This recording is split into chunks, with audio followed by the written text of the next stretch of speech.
it's Lizzie. Thank you for hanging out with me tonight. I know you could be watching the riveting Republican National Convention. I just think that's still going on. And instead, you're hanging out with me, so I appreciate it. I watched the entire night last night of the convention. You guys know that most of my political views tend to be more left, although I'm definitely in the middle and more independent in a lot of ways. But this was actually the first year where I watched the Republican and the Democrat one, so I thought it was really interesting comparing and contrasting. I thought that the Democrat one was interesting, how they had a lot of people live streaming and they involved like so many different people in it. They just had like constantly to different shots of different types of Americans, how they're dealing with the pandemic, what they do for work, like all sorts of things. And the Republican one was more like refined, and it was just like people speaking on a stage, but the shots were amazing, like the different angles. And then they had this like sweeping shot at the end. So I really enjoyed the cinematography. I thought they did a really good job with that. And the speakers were very powerful. So, hi, Caitlin. Hi, Alexander. Hi, Carly. Yeah, my hair. I fixed my hair. I mean, I didn't fix it. The salon fixed it today for free because I hated how it turned out. So they made it blonder, and then I'm like, I hate this still. So then they remade it blonder, and I actually didn't like it when I was there. But they're like, go home, see if you like it. If you still need it blonder, come back for free. We will do highlights. But I got home and I really like how it turned out. So this is my new hair for the next like 2 years. I'm going to grow out the balayage part. I'll show you guys what it looks like in the back. I really love the back so much. Unfortunately, I never get to see it, but I guess I'll take pictures from the back and then it'll be on my Instagram and stuff. But Keith says, love the hair, girl. Thank you. Your hair reminds me of old school Lizzie. Yeah, it's coming back in like 2017, 2018, what my hair was like. So I don't think I'll ever go full brunette again in like my entire, I mean, I don't know. I can't speak for my entire life, but I feel like I won't go full brunette for like a long time from now on. Ashley says, hey girl, miss you. I miss you too. I haven't been on YouTube because I didn't like my hair, but I have been doing so much filming and editing the past few days, like so intense. I'm making a video with, I can actually say their name now because we connected today. I'm pretty sure they're going to pay me. So there's this Catholic meditation app called Hallow, like hallowed be thy name, but Hallow. And it's a meditation app. And they're giving all of you guys a month free. So obviously when I make the video, it'll be up next week on like Sunday or Monday. So they're giving everyone, it's like $60 a year, but they're giving everyone a free month to try it out, which I think is so generous of them. So I'm doing meditation for a week when I wake up, lunch, dinner. So like 3 meditations throughout the day. Plus I have like Rosary, theology books, Bible time. Like I just show my whole like God routine because people ask all the time. They're like, Lizzie, how do you spend time with God? What do you do for your devotional? So I literally in this video show every single day, like every different type of devotional that I do because I change it up like day to day, week to week. So I know this is like heavily requested. The app reached out to me. So I'm really excited for that video. I've been filming every day. And also I've been filming what I eat. So you guys will see like my what I eat in a day for a week as well. So it'll be so fun. And Marcos said, I just downloaded it 5 days ago. How do you like it? It's like so much to explore in the app. I still haven't like done and seen everything that is an option in there. So I really have to work hard to like diversify because the things that I have done, like the humility litany is so freaking good. And I want to do that every day, but I'm like, no, I had to try out different litanies for the video. So anyways, yeah, it's really good. And oh, I'm wearing my bridesmaid shirt from my friend's wedding. It's really cute. And I like only wore it on the day of the wedding when we were doing our makeup. And I was like, it's a cute shirt. Like I should wear it other times too. So I wore it today. But how do you stay motivated to work out? So I got, Vince, thank you for the donation. Lizzie, good news. My COVID test came back negative. Yay, good job. I'm taking one on Thursday. Again, I know I already took a COVID test, but I'm about to go travel to visit my friends. So I wanted to take one before I went so that I'm able to, basically where I'm going, they have a rule. I'll answer the question about working out really soon, but where I'm traveling to, Google account is here too. Did you get a chance to see Abby Johnson? No, I have not seen it, but I'm going to rewatch today's tomorrow because I really want to watch her speech for sure. She was getting so much flack on Twitter from liberals. I was like, come on, like I disagree with some of the things she says, but she's one of us, you know, she's Catholic. So anyways, I feel like my mind is going a million miles a minute because there's so many things we're talking about right now. So number one, I'm taking another COVID test because I'm visiting my best friend in a different state. And the rule in her state is you have to quarantine for 2 weeks for 14 days unless you've tested negative for COVID in the past 72 hours. So you're not allowed to go grocery shopping, not allowed to go get medication at the pharmacy unless you test negative for COVID. So I'm like, wow, I really need to test negative for COVID.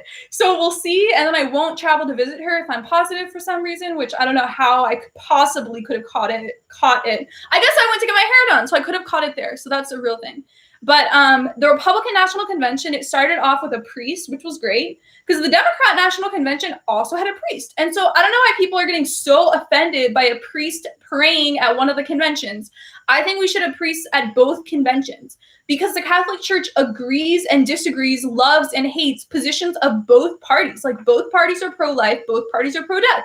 They both have, when we're talking about pro-life womb to tomb, both have issues when it comes to life issues. So I don't know, did you guys think that was weird that everyone was complaining about the priests being there? I was like, I want priests to be there. Like, you know what I mean? So that was weird because I was like, yay, priests. Like I love anytime I'm like watching a show, rarely when I do watch TV, but if I am with like a friend and there's like a Catholic in it, or like there's a rosary on a car or like anything like that, like little Catholic things, like in the Democrat National Convention, it was a really sad story. She was talking about how her father died, but there was like a Guadalupe candle in the back, and then there was a Catholic funeral and a priest, and I was like, oh, like heartwarming Catholics. Like I love seeing Catholic stuff everywhere. So anyways, I'll stop ranting about Catholicism, but working out. So I did cross country and track growing up from when I was 11, 6th grade, up until my senior year in high school. I also did ballet for 10 years. So working out was ingrained into me, like in the fall and spring when school is in session, Monday through Friday, working out for like 2 hours. So that was really ingrained into me. And when I got to college, I stopped working out, freshman 15 and everything. I literally gained like exactly 15 pounds, but it was good. So then my junior year, when I got depression, I really wanted to find a way besides medication to make it better because medication was taking forever to kick in. And I think like even now I'm like perfectly balanced on meds, but working out is still important for mental health. So I started working out with my friends, and that's what got me addicted to working out again. We worked out every single day, me and 2 of my female friends. And then that summer I was in Thailand with one of my guy best friends. We worked out every day, almost every day. So I recommend aiming for 5 to 6 days a week and always doing it. And I know that it's hard to work out with friends right now because of the pandemic going on. I hope I don't get like demonetized because I said pandemic. I feel like I try so many like creative ways to talk about what's happening without saying the words because I know it'll get demonetized. So I might never be able to say that again. We'll see. But I think you should do like ab challenges or YouTube challenges with your friends and FaceTime together and do the YouTube workouts together. But also, I like going running every day, and I just have a really good workout playlist, and like music helps me work out so much. So I recommend doing really good music. Okay, I will read your guys' comments now. Didn't you go to a Church of Christ? Yes, I grew up in a church called Church of Christ. Sunny says, love little Catholic things. We stan. Cool. Thai boxing. It was not really a problem for me. Yes, I actually did Thai boxing in Thailand. Obviously not anything too intense, but we practice. I don't even want to attempt to show it because I will make a fool of myself, but we practice like the arm patterns and like the lunge techniques and everything. So there was a Thai boxing instructor who went to the church that I was working with in Thailand. And so on Sunday nights, we would practice Thai boxing sometimes. So it was really fun. Vince said the test is so uncomfortable, I almost threw up. Oh, you're scaring me now. So there's actually multiple tests. Like there's some that you can do in your car that's like a Q-tip, and then there's another one that goes like up through your nose. So I wonder which one. It's like a drive up thing. So we'll see. I'll definitely talk about it in the live stream, what my experience is like. Common sense, I don't really like Abby Johnson. Sunny says, I like Abby Johnson. We have a lot of different viewpoints in the stream. because she does defend the faith way more than some of us could, which is great. Good for her. Manuel says, how can I contact you for an interview on my Facebook page? So I have a Facebook page, Lizzie Rizet. I know a lot of people might not know how to spell my last name. So Lizzie Rizet is my Facebook page. I'm putting it in the chat. You can message me on there. You can also email me. Emailing is probably a better way to get in contact with me because I get so many DMs and messages. So my email is the same as my YouTube name. It's just lizziesanswers@gmail.com. So literally look at my username. That's my email. Email me. And I do so many interviews. I'm also in the midst of editing an interview that was into a podcast, but we recorded the video on Zoom.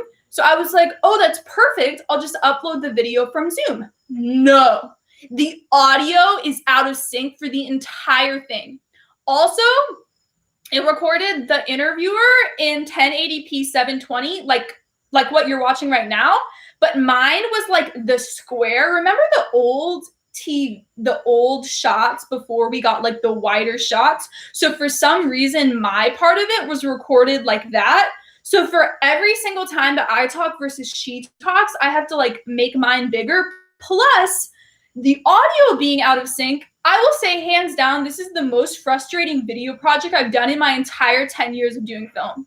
Because the audio isn't just like out of sync, like, oh, I can move it 3 points this way and then it will be in sync for the whole video. No, like every audio part is out of sync in a different way. Like it's bizarre. I don't know how it happened. So I have to go through and individually like tweak and see like what's in sync. So whenever you guys see that interview, just know like 30 hours went into making the audio okay and synced. So no one will know how much time went into the video.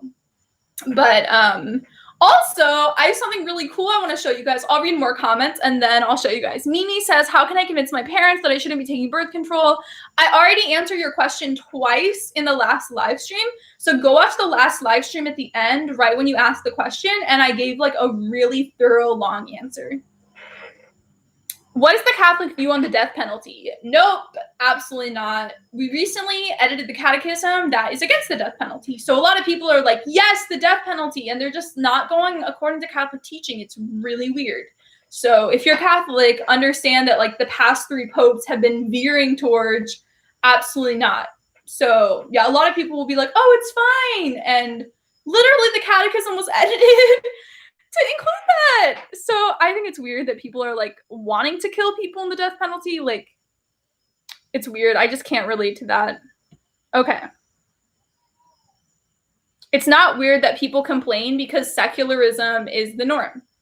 Lovely hairdo style. Thank you. I'm so happy with how it turned out. Caitlin says I'm going to work out while I watch your live stream. That's so cool.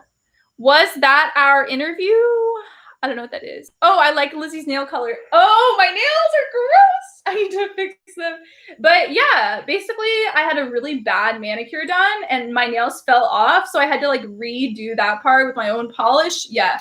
Unfortunately, I had it done in Florida. Otherwise, I would go back and like demand them to do it again because gel manicures last for like 3 to 4 weeks. Like pretty much every gel manicure I've ever gotten.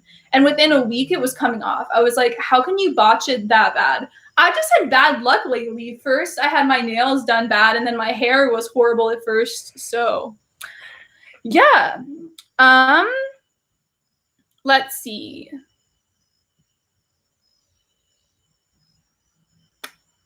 Jonathan ate almost an entire jar of melatonin gummies. Is that bad? That's horrible. So you can actually get addicted to melatonin. So I don't recommend anyone doing melatonin at all.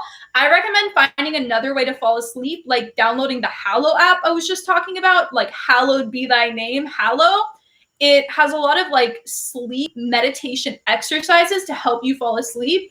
Rather than just like being on your phone for an hour, like put your phone down and like pray a rosary, do one of the meditation exercises on the Hallow app. So yeah, melatonin is horrible because it will get to the point where like you'll stay awake for like 2 days straight. Like you won't be able to sleep without it. You get addicted to it. So I don't recommend it. If you have a mental illness and need a way to fall asleep, I recommend this medication called Seroquel. Seroquel. it forces you to fall asleep, but it's not like melatonin at all. It basically like collapses your nervous system. That sounds terrifying, but it does kind of like, it does something to your nervous system. So it's a really, really good idea. Juan Hernandez, thank you so much for the donation. Thank you for your testimony of faith, Lizzie, praying for you, Father Juan. Oh, you're a priest. Oh, thank you for being a priest and serving the world. We're so grateful for you. Anaga says, please pray for me. I start school tomorrow. Do you have any specific prayer requests? I can put it in my rosary book if you have specific prayer requests. Mega Max says the YouTube channel Capturing Christianity is doing a video called The Absolute Strongest Argument Against Roman Catholicism next week. Wow. So I'm going to screenshot that and maybe look into making a video response. Could be really, really fun.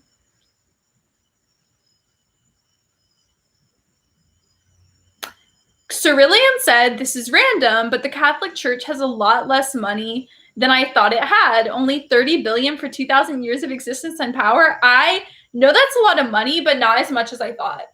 So we give away a lot of our money to the poor, plus we build beautiful churches. So what do you expect us to have, like a savings account or something? I don't know. Like, I don't even know where you got that statistic from. It's interesting for sure. Anaga says, yes, okay, I'll screenshot this. And I will pray for you as Anaga, whether or not that's your name. Jonathan says, thanks, Lizzie. Prayer and rosary are part of my normal sleep routine. Great. I think everyone should do that. Like, I used to stay awake on my phone if I couldn't fall asleep. And like 2 weeks ago, I realized like I should just start praying the rosary. And my thing, like you guys saw, I did my rosary challenge. I do like elaborate rosaries for like an hour and a half. And I have like my icons and candles and like meditating and all these things and like finishing it. But I realized that even if you pray like one decade of the rosary, that's amazing. So it's beautiful if you fall asleep praying. I used to view it as like this horrible thing if I fell asleep praying.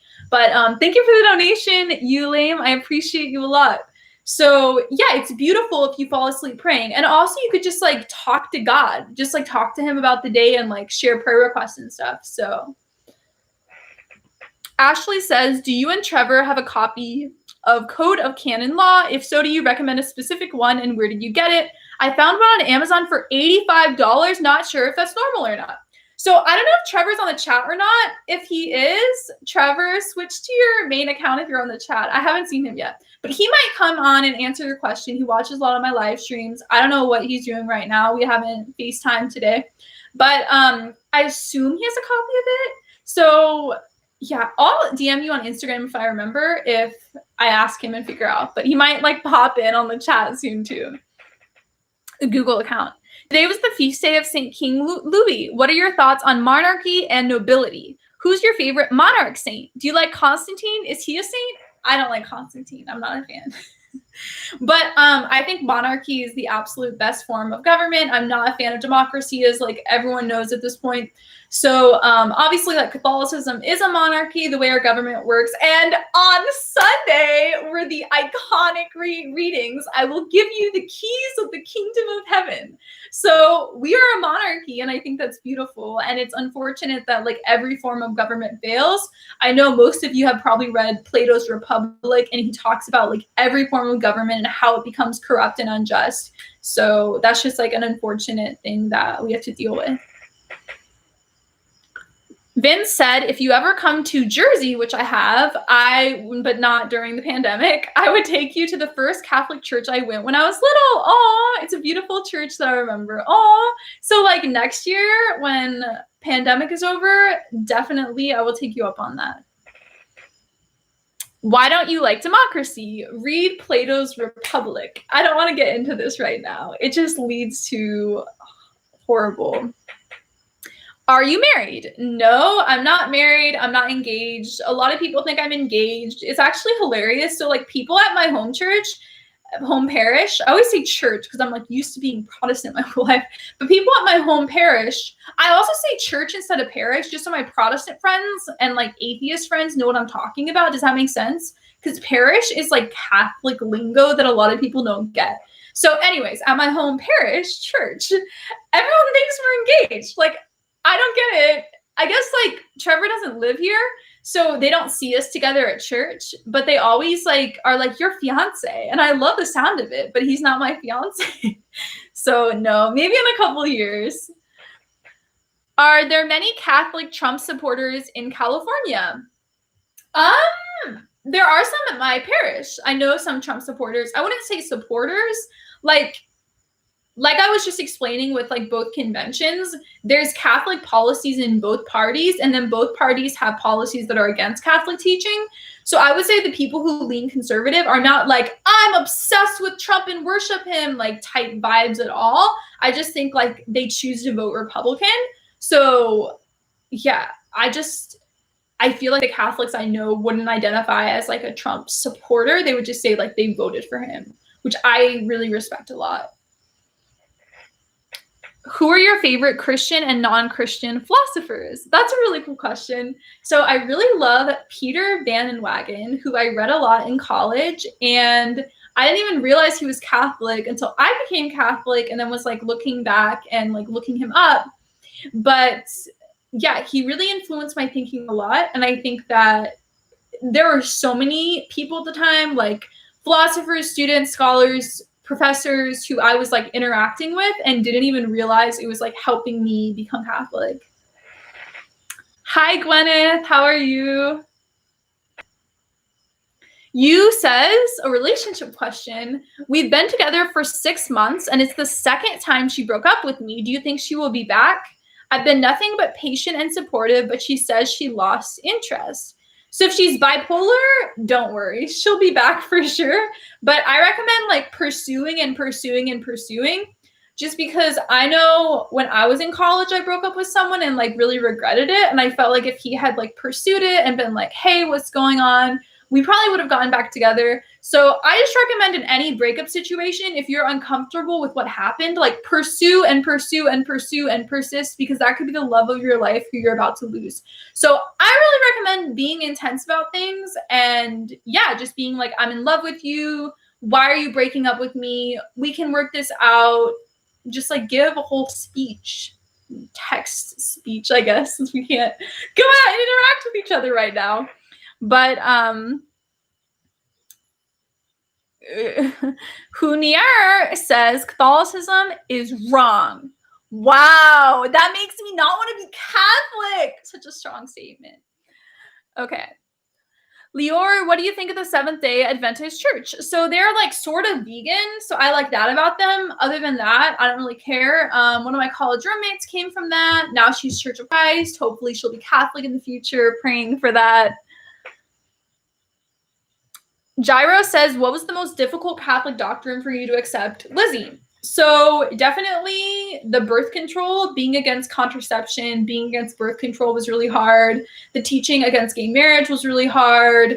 The perpetual virginity of Mary was really hard. The sinlessness of Mary was really hard.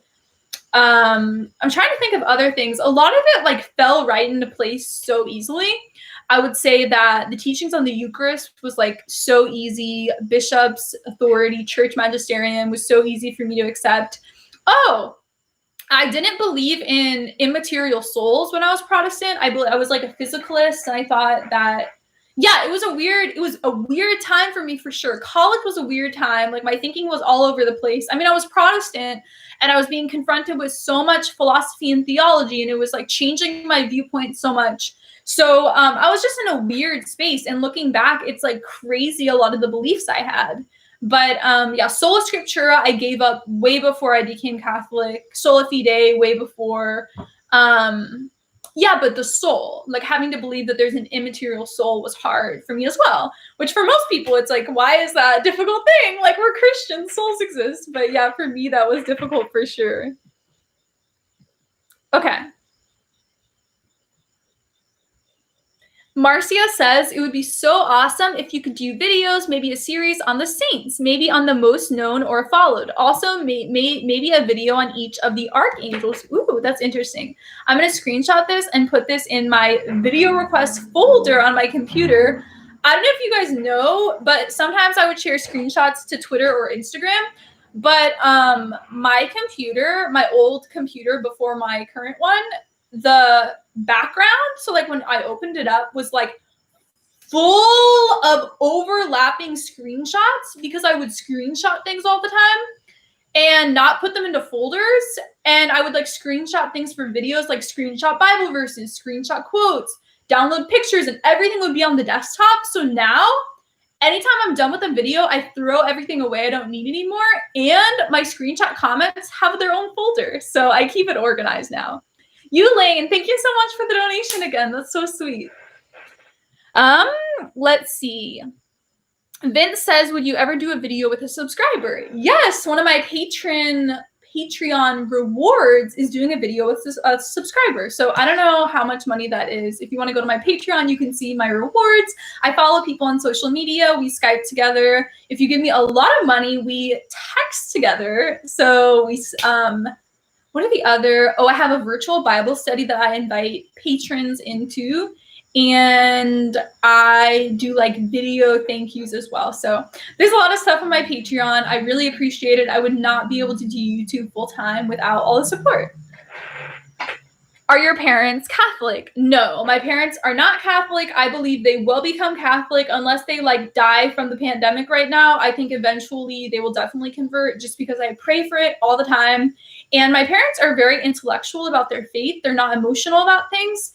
So if they find evidence for it, they will accept it. Yes, they're stubborn about it right now, but I think that that can fade away and they can become more open to it. So I'm really positive about my parents converting.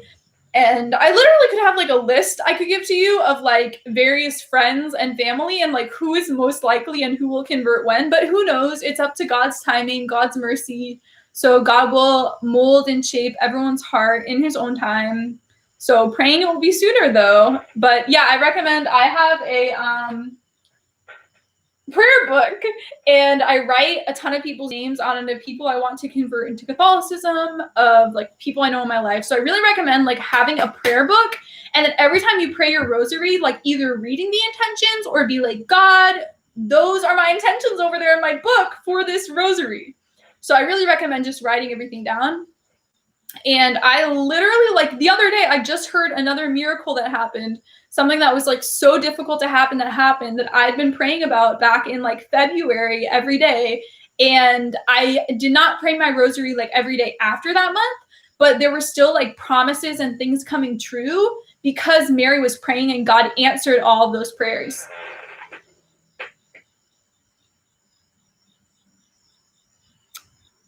Have you watched The Chosen? Yes! In my last live stream, we talked about it, how I finally watched The Chosen. I really liked it a lot.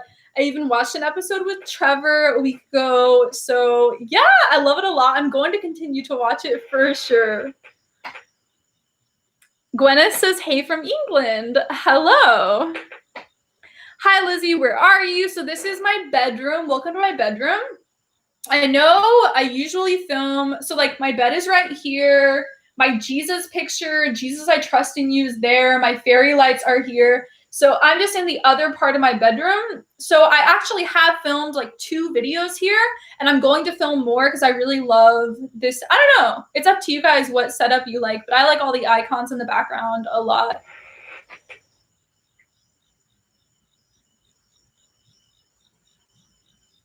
Okay.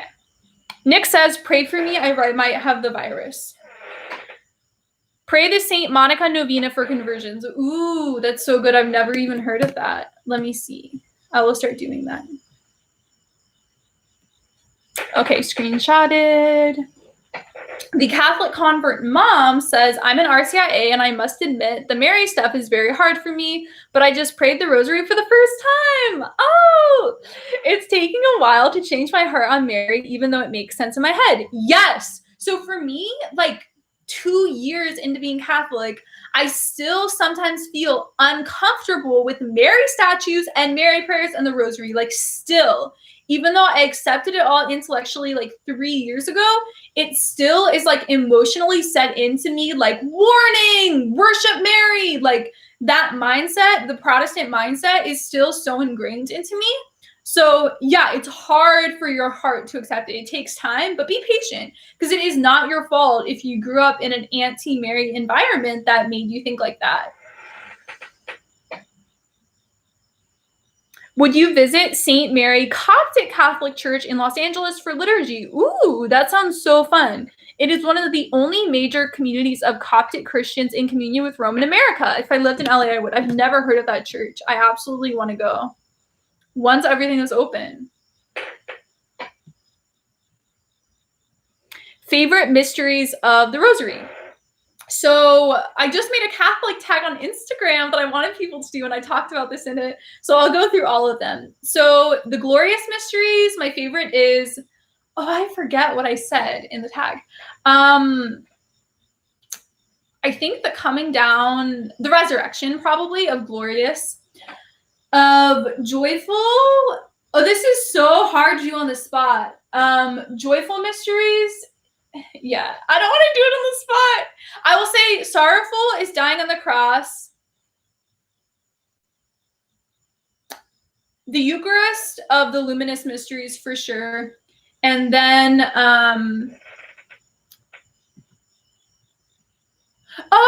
joyful is when Elizabeth meets Mary and John the Baptist leaps in her womb, because it's an unborn baby recognizing Jesus and recognizing Mary as the Ark of the Covenant. Just like how David leaped for joy in front of the Ark of the Covenant, John the Baptist leaped for joy in front of Mary, the Ark of the Covenant. Thank you for the donation in some currency that I'm unfamiliar with. My close transgender friend said they might become Catholic. I saw your video with Isaac about trans issues and faith. Any advice for my friend? Books. So I recommend showing him the video with Isaac. I think that would help him a lot. Unfortunately, the trans issues are so new that there are not a lot of church documents talking in depth, I would say. In Amoris Laetitia, I'm pronouncing that horrible. I'm sorry, you guys. I don't speak Latin. It talks about it a little bit in like accepting your gender, but it's like a sentence. It doesn't at all like cohesively go in depth into it. So unfortunately, like there's not resources I can point you to because they just don't exist yet. But I know in the next like 5 to 10 years, I think there will be like full church document talking about it. But I hope that Isaac's video helps a lot. And that's like the best that I can do right now. I don't really know. If anyone in the chat, if you have any resources, that would help a lot. Taylor Marshall, who is not actually Taylor Marshall. Religion is for people that fear death. Taylor Marshall, I don't think you realize there's this like iconic Catholic YouTuber also named Taylor Marshall. So I like can't even take it seriously when you have the same name as him. Okay.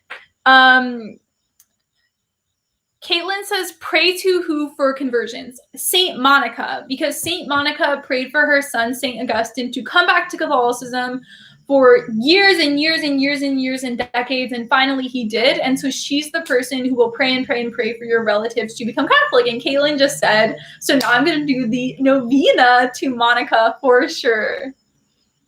Are you keeping this hair color? I really like it. Yes, I'm keeping this for years. I'm not going to go back to brunette probably for like over a decade or something. I really am liking the blonde a lot. And I got the balayage look again. So there are some brown pieces in it as well. So yeah, I really like it. I'm excited to film with it and edit with it and everything.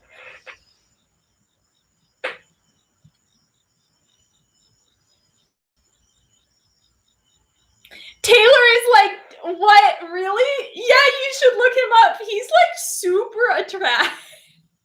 Like, he is like really into the faith. Like, he recently had a quote like, if you don't pray the rosary every day, you're not on the team, which I thought was kind of cute, but it's kind of like, oh, so like you're not on the Catholic team if you don't pray rosary every day. Anyways, he's like really, really, really into the faith, and he goes to like only the Latin mass. And he has 8 kids. Like, he's really into being like procreative. He might have 6 kids, but I think 8 kids.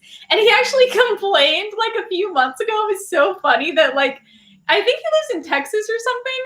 And the open dining opening up within the pandemic, doesn't allow families of like 10 people or however many people are in his family. And he was like, that's anti-having children. So yeah, you have the same name as a very iconic person. You should definitely look him up. He might be too intense for you though. Like if you think I'm intense and like too religious, like he's like a whole other level.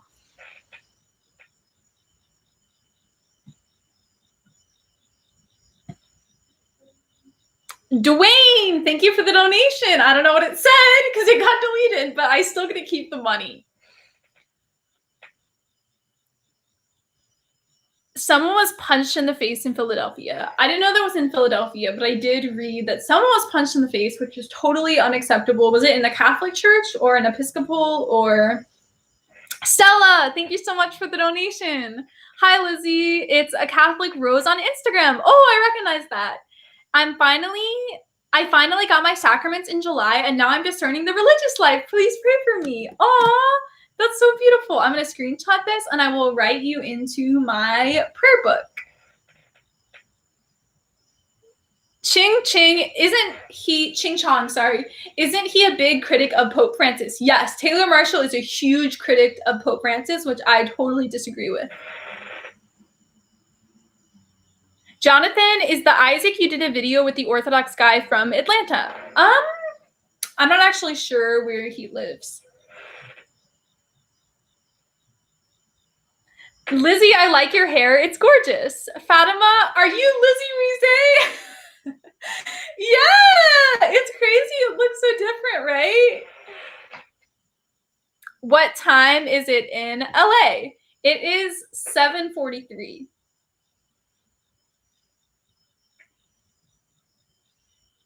It was at the cathedral. A lector was punched? Was the person manic or something? What? That's crazy. Can you guys pray for my boyfriend to get saved? Yes. I will add you to my prayer book. Taylor Marshall. And it's like a militant atheist. That's so funny. Okay. Dr. Charles Taylor Marshall has 8 kids. His immediate family is 10 people. Okay. Vince says churches are beautiful. Even my dad says it too, and he's not even religious. Yes, they're like objectively beautiful. Catholic churches and Orthodox churches and Oriental Orthodox churches, even like Episcopal churches and some Lutheran can be beautiful as well. Sorry to bother. Marcus says, thank you for the donation.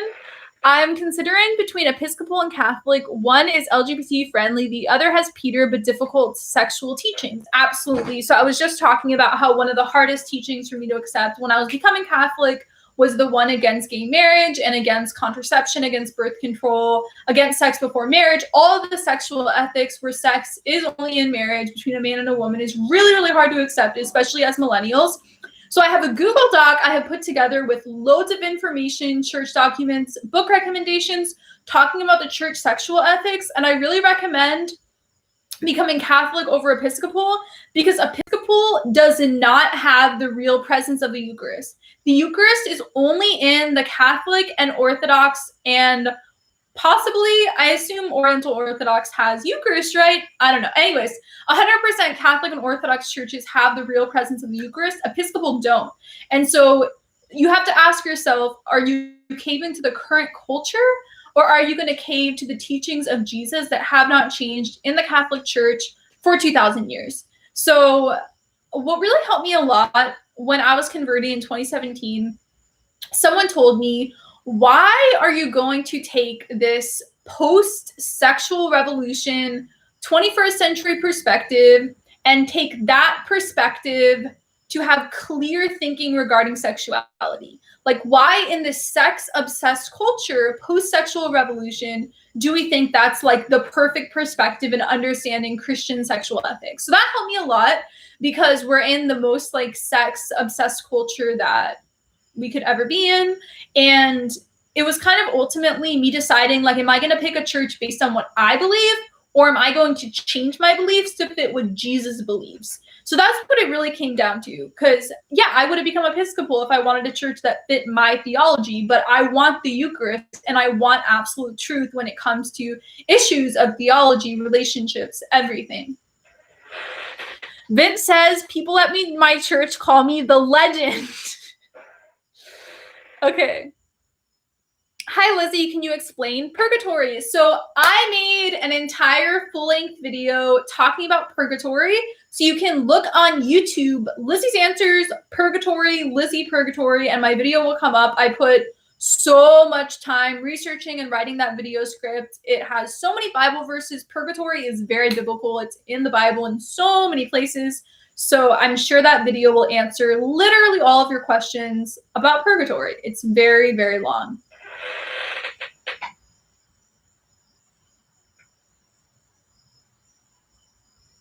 Marcus says, I've researched intensely. Anglicans and Episcopals do have apostolic succession. No, some might, but most do not. It's just Peter that's holding me back. I recommend a book called Upon This Rock by Stephen Ray. It talks about evidence for the papacy, starting in the 1st century documents, including in the Bible. So I just put it in the chat. Read that book, get back to me, and see what it says about evidence for the Pope and Peter and everything like that. That book's helped me a lot in deciding between Catholic and Orthodox, and I guess it helps as well in deciding between Catholic and Episcopal Anglican. Also, guys, thumbs up the video, like the video. Most of you already know. A lot of people are already thumbs up and liking it and everything.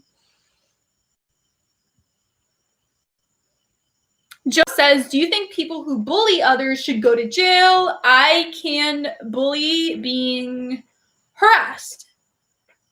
Yeah, it's really interesting to me how like emotional abuse isn't something that is criminalized. I think that is like an interesting incongruency because I think emotional abuse can be even more harmful than physical abuse in a lot of ways.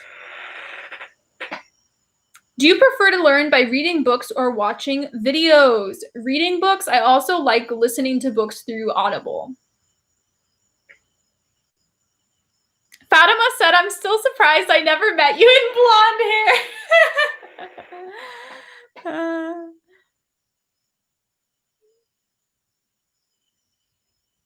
Caitlin says, the thing about Episcopal is that it's the American branch of the Anglican Church started by King Henry VIII because he wanted to divorce his wife, so it's obviously not the church Jesus established.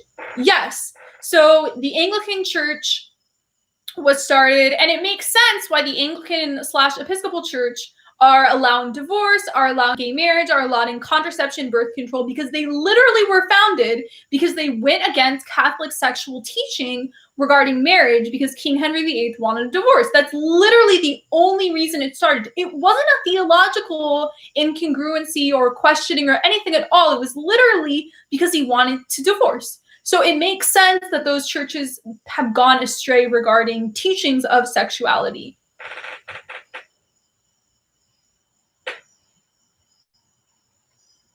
Mimi says, how can a Catholic reject the teachings on birth control? Like I said, I already answered your question in another video.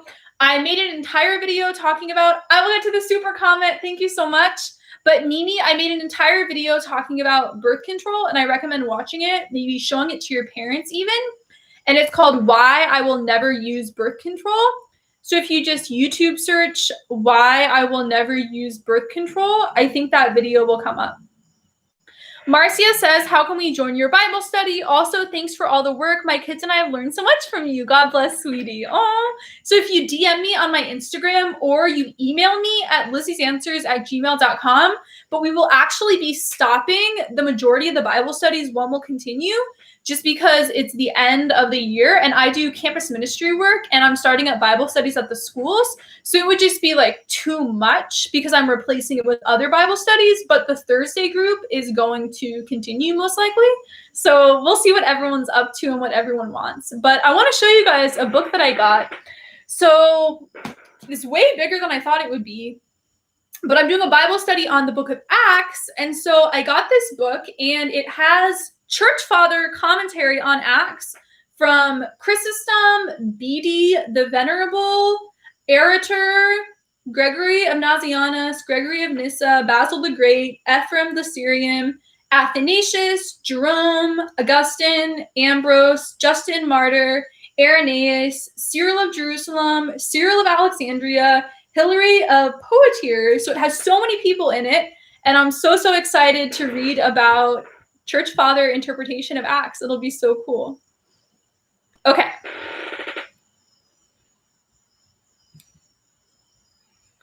Let's keep reading the comments. Taylor Marshall, are you anti-atheist? So my best friend is atheist, so I'm not like against atheists, if that makes sense. But I objectively think it's wrong, and I think it's harmful, and not like harmful, but I think everyone would be happier if they were Catholic, basically, if that makes sense. So if you want to be like fully engaged and excited about life and fully alive and intellectual and like just so in sync with yourself and the world, I think being Catholic, it will just make everyone happier. Absolutely. Gwyneth says your brown and blonde hair are both really pretty. I don't know which one I like better.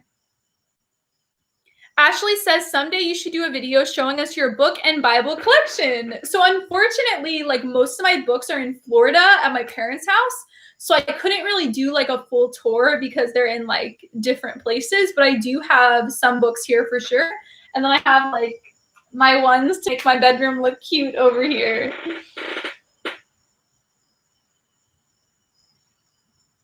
Lizzie will do a Catholic room tour. Yeah, I did a room tour at my last apartment, so that is up on my YouTube channel, the one that I was kicked out of in the most sketchy way. So that was a crazy experience for sure.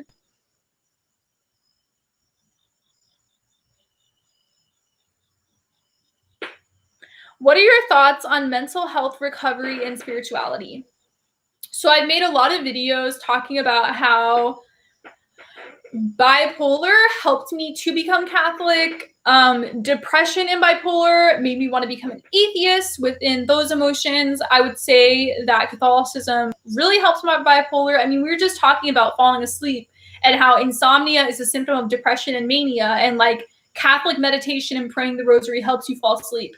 So just like for like little tiny things really help my mental illness. I think like Catholicism teaches you how to suffer well. Everyone will suffer in life. Jesus commands us to take up our cross and follow him. Everyone will have crosses, painful, suffering things happening in their life. Someone with a mental illness or really any chronic illness will have crosses that they'll deal with. And Catholicism, Christianity, teaches you how to suffer well, how to not complain within that, how to not lash out at other people, but be gentle within the pain, how to stay secure in your faith and close to God through it, how to learn more wisdom with what you're going through. So especially, I was just praying the Rosary before I started this, and the Sorrowful Mysteries, I really recommend this website called Immaculate. I'll link it in the chat. It has Rosary Mysteries, and in the Rosary prayers, it just really talks about like how to suffer well. And I think that's what I was just thinking about right before this, because I think we always talk about like uniting our sufferings with Christ and like what does that actually tangibly mean? And it means like how to live as you're suffering in a way that is holy and just and loving to everyone around you.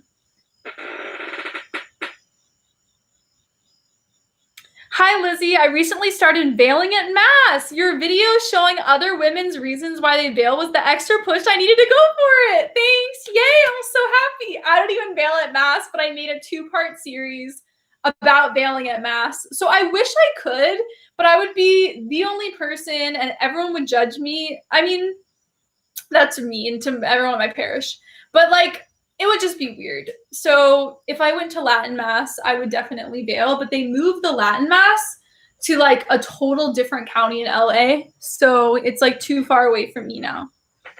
Okay. I really need some advice about voting in this upcoming election. So I made a video with the Gordon brothers who have some bizarre views on race that I completely disagree with. So please do not take me collabing with the YouTuber, meaning I agree with any of their other views. But we discussed the issue of voting for Trump versus voting not for Trump in the upcoming election or not voting at all. So my number one thing when it comes to voting, I made a whole video I made 2 videos talking about this topic, but I made a video where it was like a Q&A, and I guess I'll just share it rather than sending you to the video.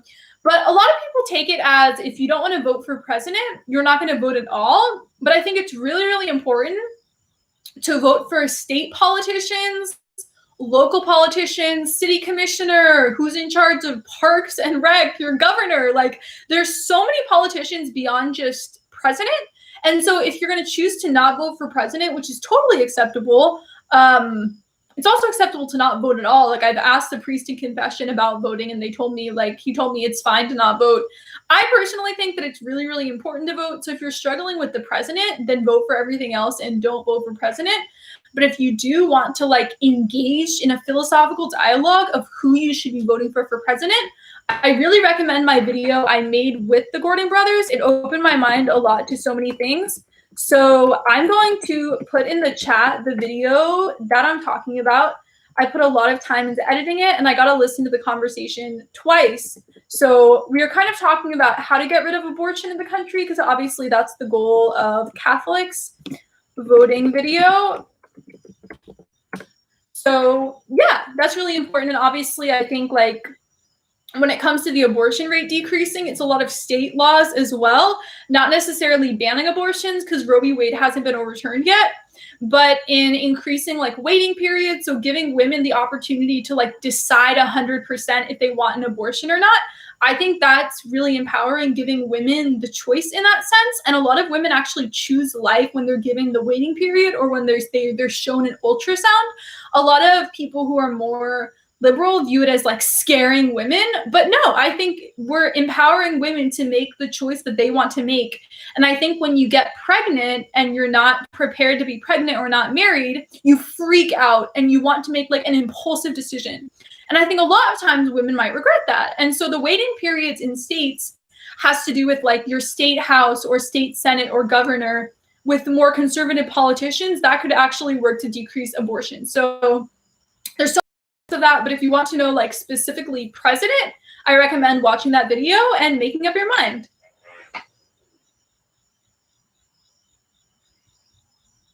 Okay. Irene says, Lizzie, maybe you could do a video on the Catholic concept of suffering because a lot of non-Catholics misunderstand that. That's such an interesting video idea. I would definitely need to do a lot of research for that. Brian, is your local parish open? So in California, churches are closed down, confession is open.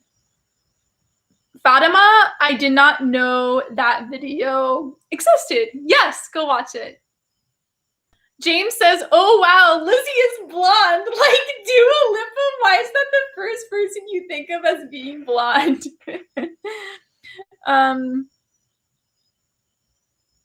Jonathan says, I thought Tim Gordon just believes that race does not exist in the way Americans think of it, black and white, which is basically true. I had no idea he thought that. That's really interesting. I would want to talk about it more. I think that he has really deep ideas, and I think that on Twitter it almost betrays a lot of his ideas because he says things that are very complex in a sentence, and it makes it seem like he's racist. So yeah, I really wanted to disassociate after George Floyd was murdered just because of a lot of things that were said. And recently I tweeted something, I'll read it to you guys, and I actually was expecting to lose so many followers, but I didn't. It was really weird. Maybe I gained more followers as I was losing followers. But I said, I know I will lose followers for saying this, but if your first reaction to a black man being shot or killed is to rationalize why it was his fault, rather than to mourn and be horrified that a family has now lost their dad, brother, or son, then you need to work on your empathy.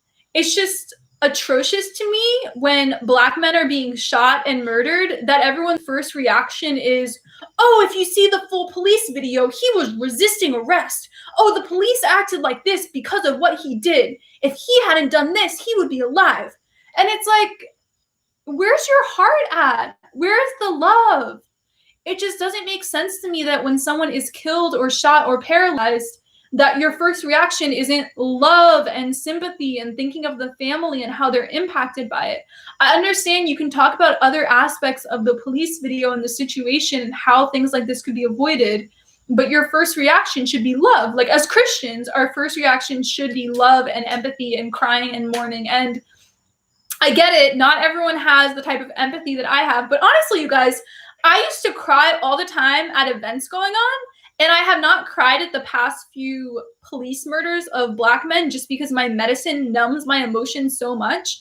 But like, I still care. Like, just because I don't have my like huge bipolar empathy crying, that doesn't mean I have to be a rude person and say other things regarding these events. You know what I mean? Like, even though I don't like feel it deep within me, I still have objective empathy about the situation.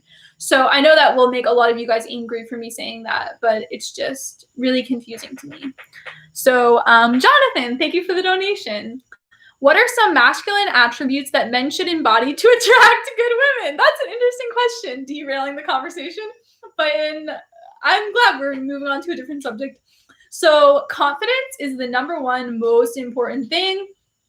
I've made so many relationship advice videos, and one that really stands out is nice guys finish last, that whole concept, and guys complaining like, oh, I'm so nice, like I'm respectful, like why do women not want to date me? And it's just because you're not confident. That's why women go for guys who are players or jerks, because they're confident. And so it's just really important to own who you are, know who you are, be assertive, tell a girl how you feel, ask a girl on a date, invite her to things, text her first, just be really demanding about it. And if someone's into you, then they'll be into you. And yeah, so I think it's very straightforward in dating. And I mean, I make the first move throughout my life so much just because a lot of guys are shy and not willing to make the first move. But if you are, then women will be very attracted to that.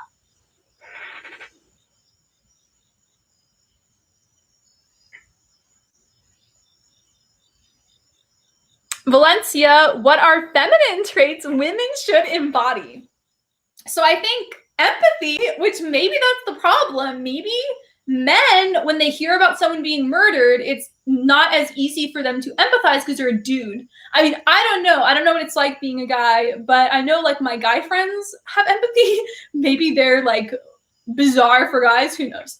But women, I feel like, are really, really good at empathizing and listening. So I think when you're getting to know a new guy, asking questions, listening, active body language, active listening, like nodding and being like, yeah, like I don't even know how to act like I'm listening during a live stream. But when people talk to me, I always like nod and I'm like, like that's so cool, that's sweet, aw, and asking follow-up questions and stuff. So I think that's really, really important.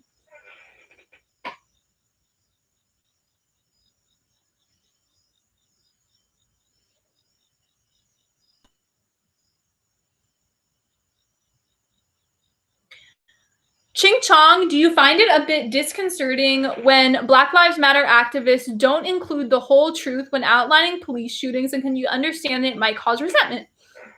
So I think that it's not that they're not wanting to, I mean, okay, honestly, like people who say Black Lives Matter are like millions of Americans.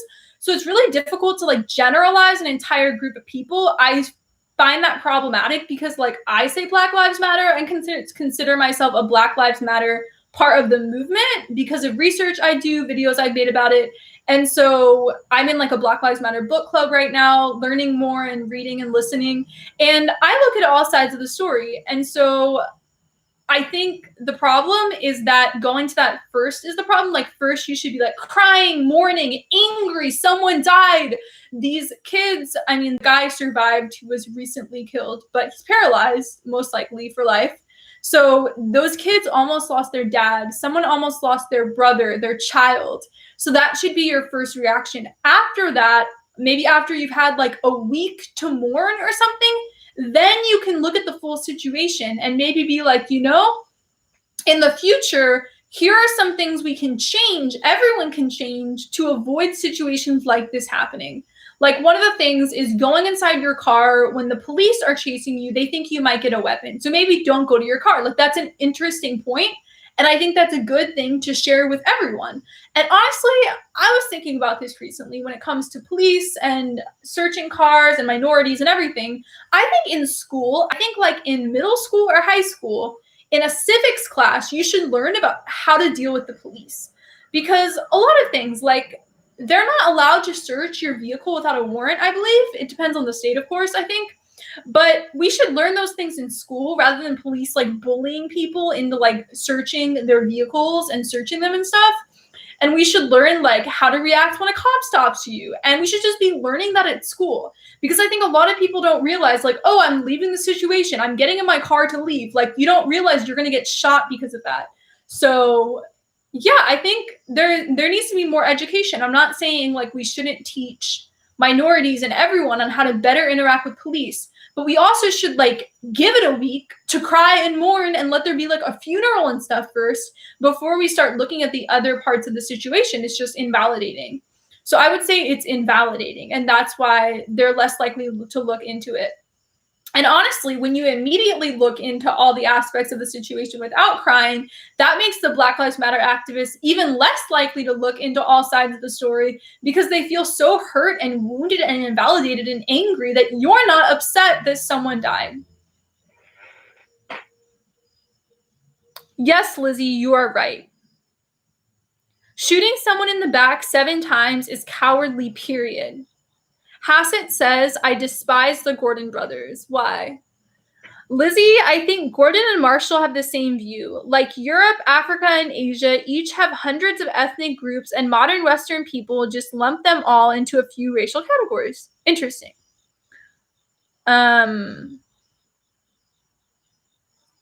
What is your view on forced adoption when the state takes your children from your life? Is this a valid reason to take contraception? Absolutely not. Do you think that people from prison should be allowed to vote? Absolutely. I don't think you should ever lose your ability to vote, which I know people think is really controversial, but especially once someone has served their term in jail, they should be able to vote immediately. Once they get out of jail, I think even if they're on probation, I think they should still be able to vote. So I think it's horrible how we take away the rights to vote, especially with like the war on drugs. I'm reading this book right now called, what is the name of the book? The New Jim Crow, and by Michelle Alexander, and she talks about how like crack cocaine was, the war on drugs was declared before crack cocaine was even brought into the country, and it was like basically indirectly through the US military bringing it into the country, into inner cities. So it's like so sketchy what has happened. And I think especially since more minorities are in jail, even though white people are more likely to deal and do drugs than Black people. Seriously, the stats show that white people are more likely to do drugs. White people are more likely to sell drugs, but the people in jail for drug use and drug selling are majority Black and Hispanic and Native American. So it looks so bad. I hope everyone realizes how it's a justice issue when the majority of the people who lose the right to vote are minorities, are Black and Hispanic and Native American. Those are the people losing their right to vote. It's horrible. It just looks racist. So I don't understand why this is even a thing. Like, who invented the idea of losing your right to vote as a citizen? It's awful. It's so awful. And people, when they get out of jail, you'd think like, oh, I'm out of jail, I can get back to my life. But they're not allowed to apply for student loans through the government. They're not allowed to apply for housing. They're not allowed to apply for food stamps. So imagine you're out of jail. You have on your record that you are a criminal. It's already difficult to get a job. You're already going to be poor. Like, why? What do they expect? Like, of course you're going to go back and try to do like dealing drugs again. Like, that's a way to actually make income in that situation. So our entire prison system is so messed up. And once I finish reading this book, I'm in my book club talking about it. I'm going to make a video on it for sure.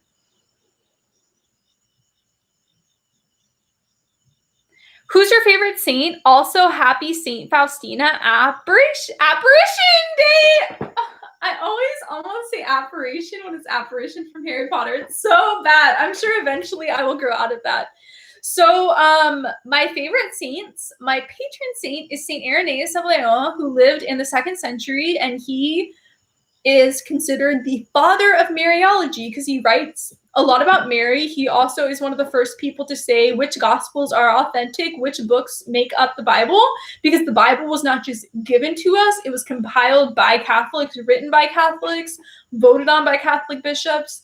So Irenaeus helps me become Catholic because he has so much early church evidence about the Pope, about apostolic succession, about Mary, about the Eucharist, all of that. So he's my favorite saint for sure. I also love this guy named Origen, who's not a saint. He was declared a heretic in the 6th century, even though he lived in the 3rd century. But I started reading one of his commentaries on Genesis, which I'm really excited about. He has like an allegorical reading of things. So he's one of my favorite Christians, although who knows if he's in heaven or not, but he was a brilliant mind for sure.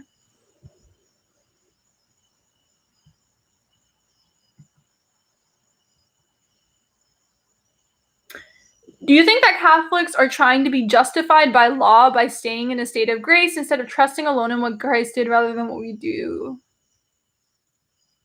No. My mom might start bailing. Aww. It's voter suppression. Absolutely.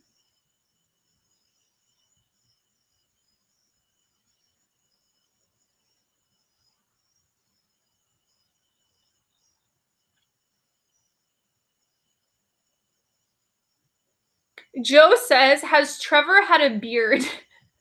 So I'm not sure if Trevor could grow out like a full beard like that. I don't know if he's like, if his DNA is capable of that, but he usually has like facial hair all over usually. I don't know, in our last live stream on my birthday, did he have facial hair? Let's see. Because he usually does. I don't like when he shaves off his facial hair. It makes me really sad. I like him with it on. Yeah, he had some facial hair during our birthday live stream. Yeah. But he doesn't have like a beard. I wouldn't like it if he had like a full out beard. I think that would look really weird. Okay. Lizzie is the sun. Oh, thank you so much.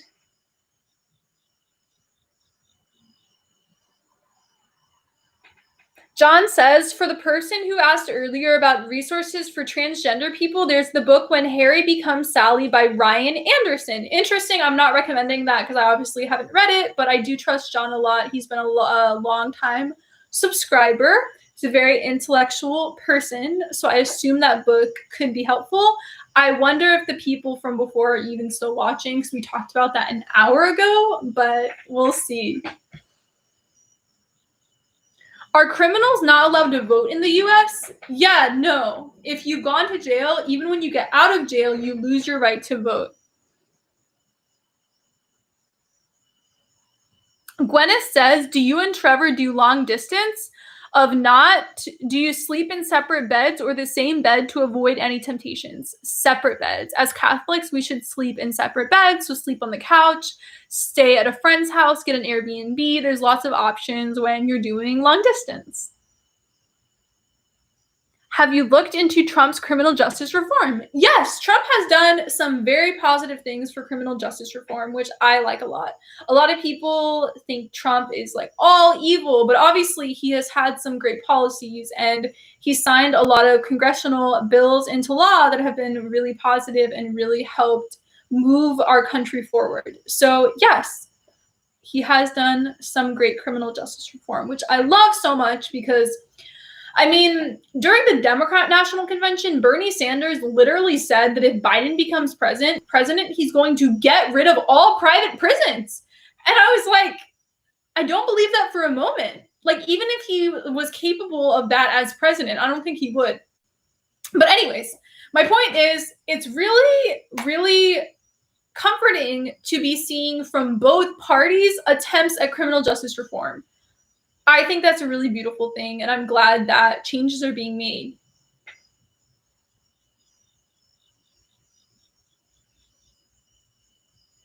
The voting after prison in the US thing actually varies state to state. In Pennsylvania, you can vote after serving your time. Oh, wow, that's amazing. I didn't know that. Yeah, I guess I need to look into that more for sure. Vince said, I needed this week off. I've been so stressed. Yeah, working can be so hard. I'm glad you get time off. I hope you're getting paid. That's so unjust if you're not able to get paid.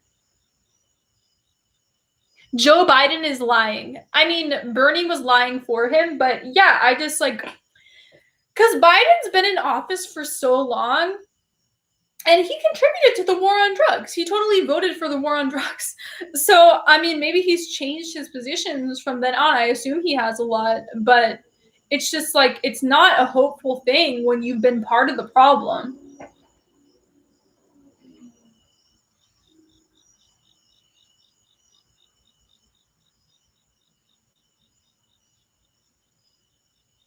Sister Lizzie, God bless you. Have you heard of Father Louis Toro and his Christian Defense channel? No, but I will screenshot this and look into it.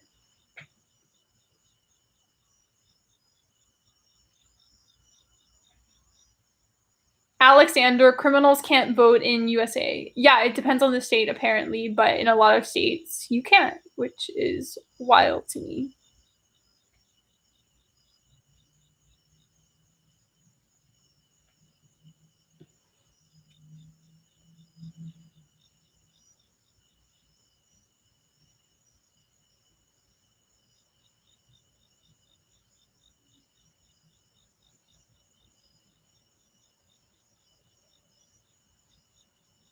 Should Christians consider the candidate when voting or only policy? So I think it's really important to choose someone for, and this isn't just for president, but like for governor, state house, mayor, Supreme Court. I think it's important to choose someone who's a role model and a positive person and an ethical person. But unfortunately, both people who are running for president right now have been accused of sexual assault. And we have videos of Biden sexually harassing, I mean, I don't know what the word for it, but touching children and women in a really uncomfortable way. There's video compilations you can look up. And so both candidates have been accused of sexual misconduct. And so unfortunately, we don't have someone who's, you know, a great ethical, upstanding citizen. We just don't even have that option right now, which is really sad. And it was really unfortunate with the Brett Kavanaugh being nominated as well. Like, we have so many amazing justices who could be picked, and why do we have to pick him? It's just, it's so unfortunate.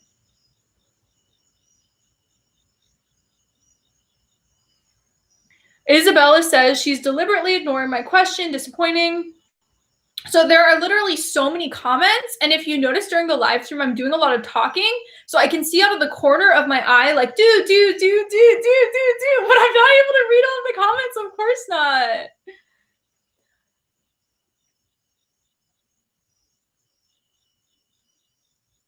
Biden is a fake Catholic. Yeah, Biden is not a practicing Catholic, and he's been denied communion before because he votes for abortion. He votes for murder.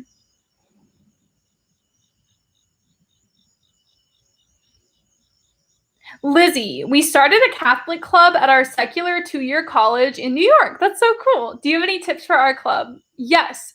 I recommend starting a Bible study, doing rosary groups together, you can download the Laudate app. No, Laudate. I always pronounce it wrong because I pronounced it wrong for so long, but I'll show it to you, the Laudate app.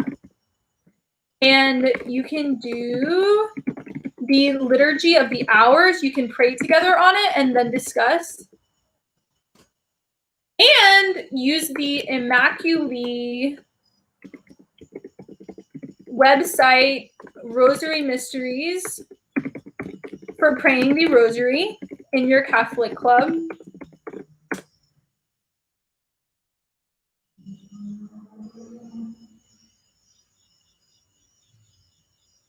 Stacy says, guys, the Hallow app is so good. Yeah, I'm making a sponsored video with them, so I really recommend the Hallow app as well.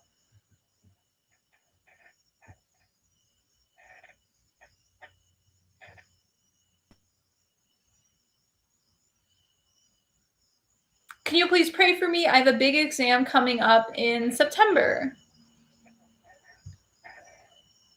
Isabella, isn't it playing God when the state puts your child up for forced adoption? It takes the child's destiny away from them. Is this justified in Catholicism? I don't know exactly what you're referring to. Are you talking about when a parent is like not mentally stable enough to raise their kid?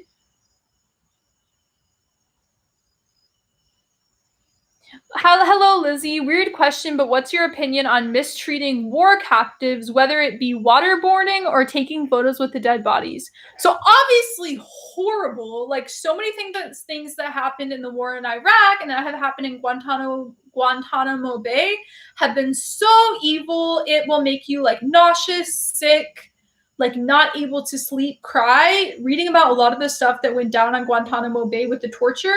So I am completely against torture and mistreating war criminals and war captives and everything having to do with that. So I completely disagree with that. Make sure to like the video, thumbs up the video. Let's get up to 100 likes. We already have 73, so I think we can get up there.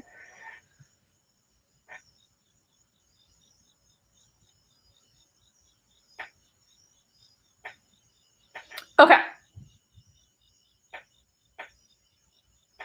Chin Chong says, didn't Joe Biden's accuser work with him? Whereas Kavanaugh's was harder to prove. Ashley said, I don't have Hollow yet, but I will wait to download it until they give you a link for us so you get credit. Yay! Sounds good. I'm not making commission off of it, but I think it would be good for them to see that people from my channel are going towards the app. So thank you. And you'll get your 30 days for free before having to pay for it.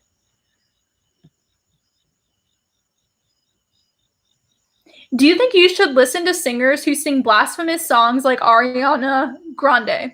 So I recommend choosing songs from the artist that are positive and not listening to negative songs.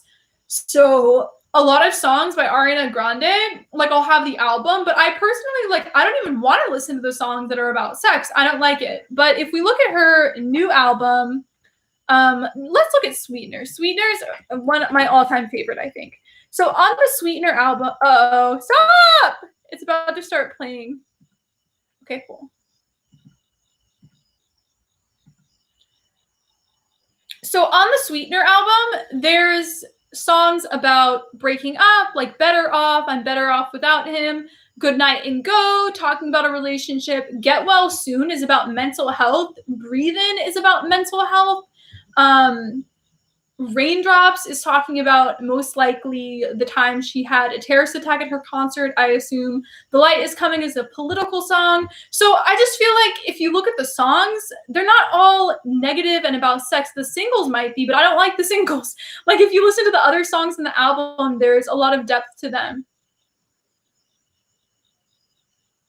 What do you think of False God by Taylor Swift? I deleted it from my phone and computer. I hate it. I refuse to listen to it.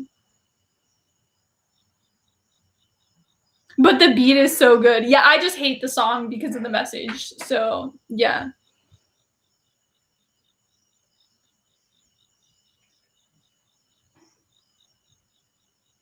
Why is Christian pop music so cringe? I actually like Christian music. I think it puts me in a good mental space, but it definitely will depend on the artist and yeah, I get what you mean.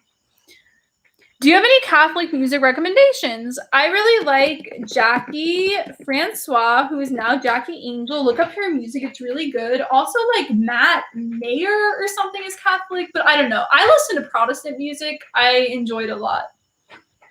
Big fan of Ariana Grande though.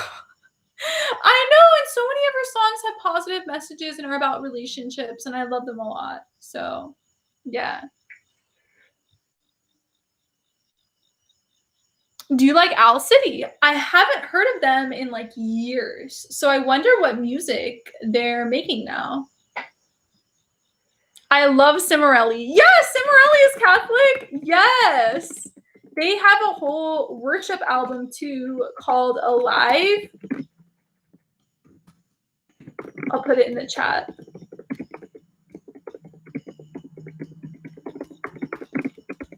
Yeah, so Cimarelli is a great Catholic band to listen to. They have so many covers and songs on YouTube.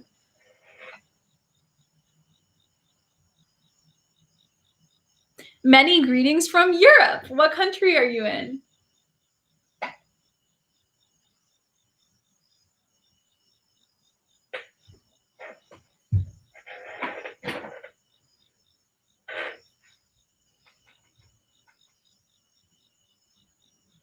Chick T says they're committed to making all their music positive. Are you talking about Cimarelli? They take out any lyrics that are like sexual or inappropriate. I really enjoyed a lot. Like even with the Taylor Swift song Style, she sings, "You got that James Dean daydream look in your eye. I got that red leaf classic. I got that."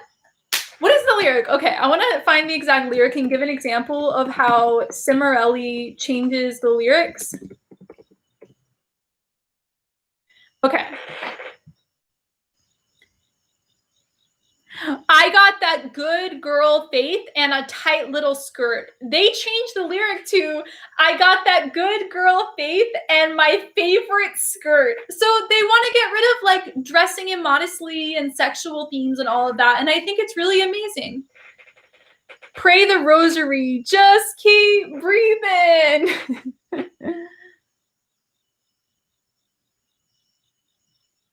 Do you read sexual literature, contemporary fiction? I'm not a huge fan of fiction anymore. I was growing up. I know my sister is, so sometimes she gives me books, but I prefer to read theology books, and I kind of have to for my YouTube channel and my campus ministry job, so I don't have a lot of free time just because YouTube is so consuming.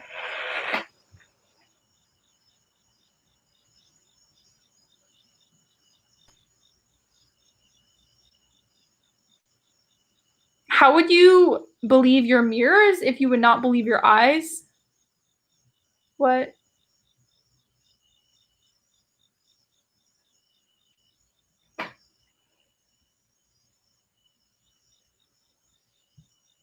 Interesting. Everyone's talking about monarchies and reincarnation now. Nothing related to what we've been talking about. What is ideal monarchy? All right, it's 11:30 p.m. for me. I gotta go to bed. Good night. If you remember to ask Trevor about the Canon law book, DM me on Instagram. Okay.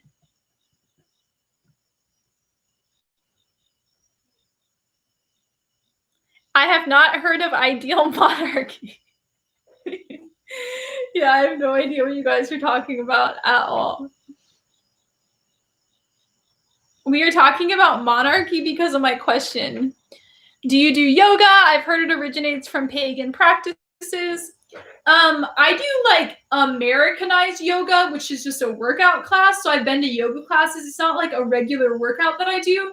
I prefer to just go running and do workouts with resistance bands and ab workouts. So I don't do yoga regularly, but like I've been to Americanized yoga classes before that have nothing to do with like a spiritual yoga. Of course not.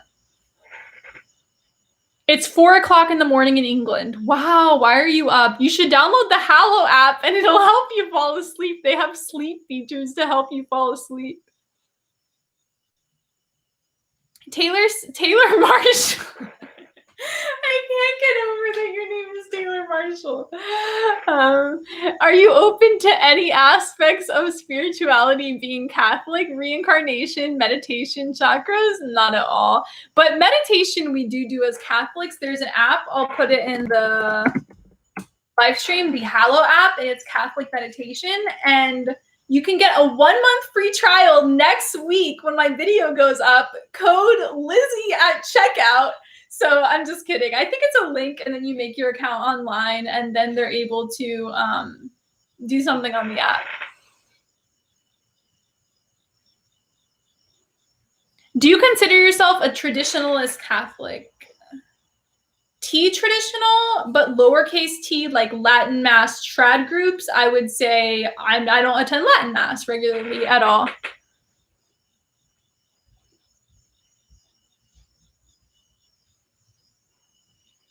Oh no, I'm so late. Yeah, we've been streaming for an hour and 23 minutes so far. Lizzie is a salesman. Yeah, I am. I'm sponsored by them and I love them a lot. I've been using the app. Where did you get all the beautiful pictures in the background? So here are some icons that I own. My boyfriend got them for me. He's an amazing presence. He's so generous. From the St. Mary's bookstore in Nashville. So there's the Nashville Cathedral, and next to it is St. Mary's bookstore. And they have so many icons and crucifixes and statues and church art and everything.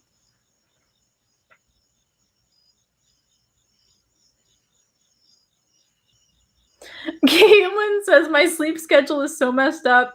I'll take a long nap after work, then wake up at like 8 p.m. and not fall asleep until 2 to 3 a.m. and then wake up at 6 to 7 a.m. Wow.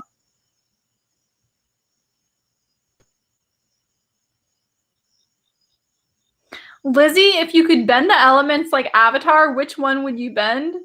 I have no idea what Avatar is. I assume it's a movie or something, but I have not heard of it. Guys, like the video. Let's get the video to 100 thumbs up. Fatima says, did you enjoy living alone rather than with roommates? It's very peaceful. I think that I was in a phase of my life where I really enjoyed roommates because I was younger, but I'm a lot more focused on my career than I was before. Not that I guess I've always been focused on YouTube and videos and everything, but I just feel like I'm more mature now and I wouldn't want to go back to roommates. And especially because of how it ended, I didn't like it. But I think they would have a lot of parties at the, not like big parties, but like people at the house. And I would wake up in the morning and there'd be like beer and drinks and food everywhere and like filling up the sink. And like, I just didn't like party vibes. And so I like living by myself because like I would be live streaming and I wouldn't be able to because they'd be like blaring music or like I would be trying to edit my videos and like couldn't even listen. Like one time they were blaring music so loud and like wouldn't stop. I had to go to the elevator in our complex to listen to my video and like make sure that the music level was okay in the video. So yeah, it's really nice living alone and getting to have like quiet and peace. So I enjoy it a lot. What do you think about the Crusades? So I think they are painted. Okay, so some of the Crusades, like involving children, what we did to the Eastern Orthodox Church, are like objectively evil and awful. But I think that in some ways they were justified. And I think that the way they're taught in school is in a very biased way.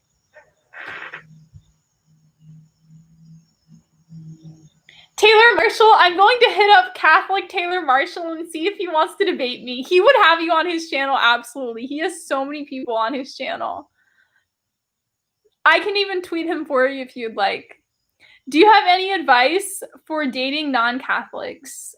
Pray and pray and pray every single day for their conversions. Do the Saint Monica, is it the litany? Saint Monica litany for their conversions. Because Saint Monica prayed for years and years and years for her son Augustine to become Catholic and it worked. So she's a great saint to pray to.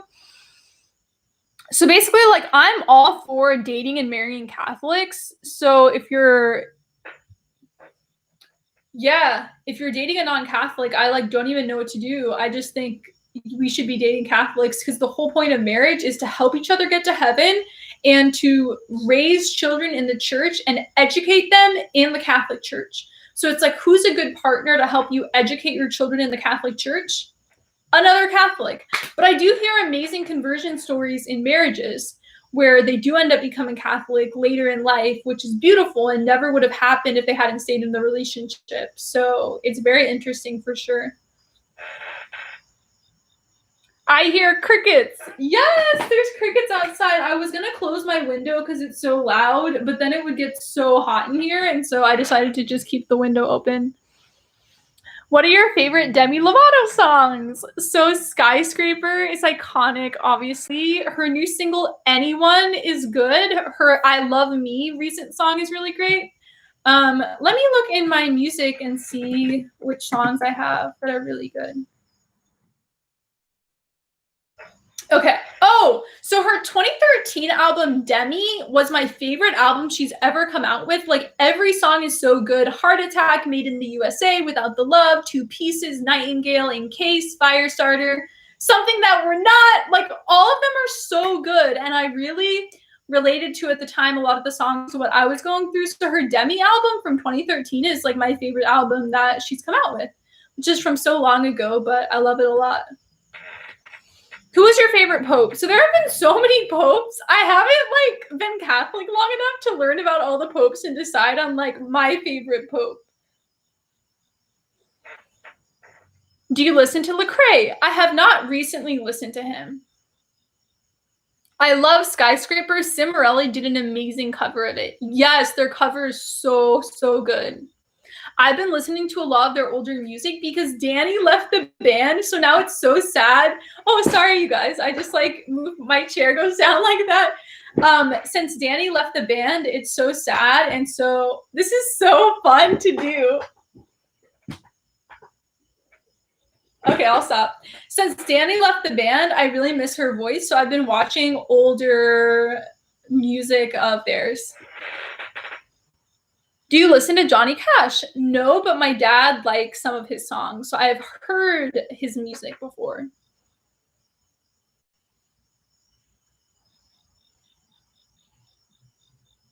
What is the difference between the Catholic view of the Eucharist and the Orthodox view of the Eucharist? They're basically exactly the same. The Orthodox would disagree.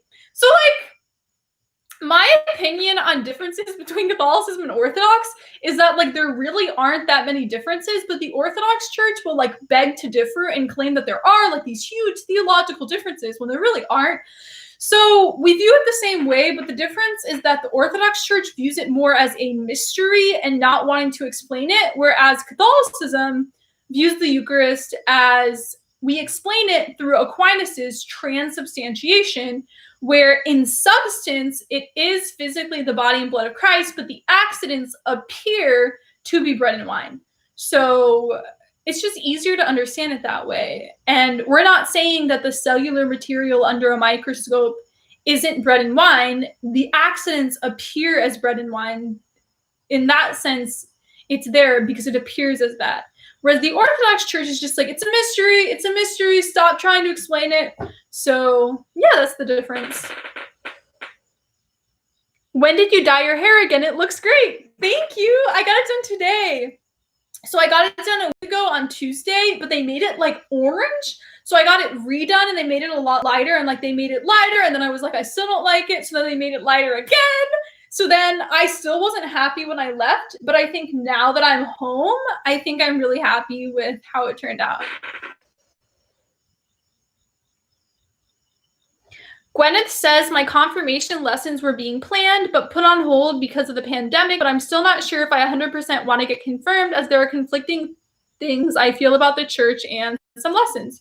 So how about you email me, Instagram message me, or DM me on Twitter and send me any of your theological quandaries, and I'll send you videos I've made about them. Because I've made 100+ videos talking about why Catholicism is the original church established by Jesus. And so I think that if you're struggling with a doctrine or a theology, I've definitely made a video about it.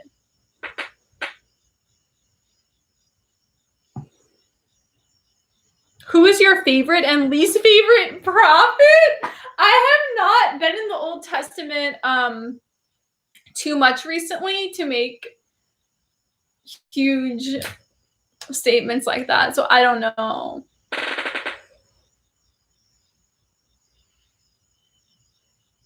Unleavened bread and leavened bread. Yeah. So the Catholic Eucharist is unleavened, whereas the Orthodox Eucharist is leavened, which I find really interesting. Taylor Marshall. Taylor Marshall says, how long have you been vegan? I was for 5 years, quit recently because I have digestive problems, was really a hard choice, but might go back one day.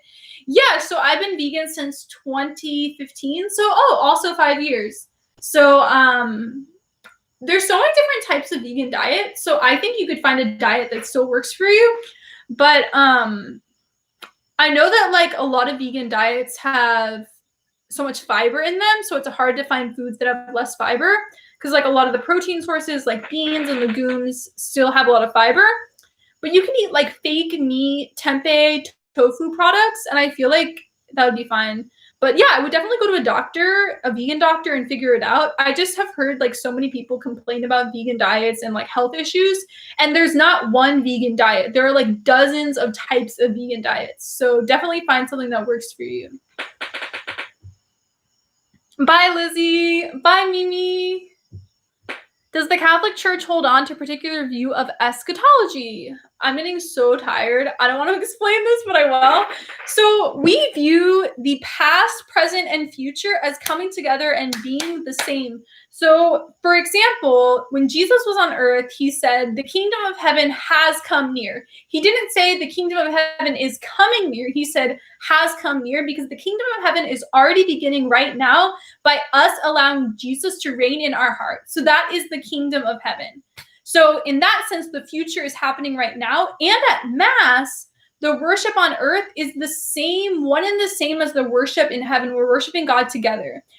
And during the Eucharist, we believe in something where during the Eucharist celebration, when the priest becomes Jesus, it's as if we're going back in time and are actually at the Last Supper event. So in that sense, every single Mass, the past, we're going back in time, and then the future, heaven is there as well. So our eschatology is everything is together, if that makes sense.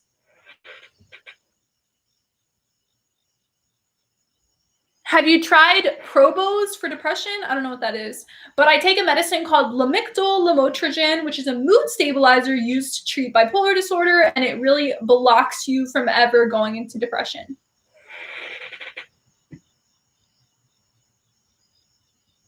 Hi, Lizzie. I'm considering going blonde one day, but I'm scared of the damage. Does your hair feel more rough or different with bleach? No. I would say it feels a little bit thicker and more volumized, but when I've bleached my hair, I've never had damage before. But I tend to have very thin, more oily hair. It doesn't get dry. So I think because of that, bleach is fine.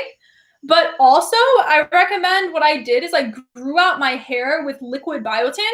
And so I didn't have any like loose ends. I mean, I cut my hair recently. I don't know if anyone can tell, but yeah. So my hair was like to here, and there were like a lot of loose ends. So I cut it off here. So it's like a lot shorter than it was. But the reason I was able to grow it so fast, so long, like 2 inches a month, is because I was taking liquid biotin. I made a whole video about it, so I'll link the video in the chat. Give me a second. And I talk about why liquid biotin works like way better than other biotin vitamins.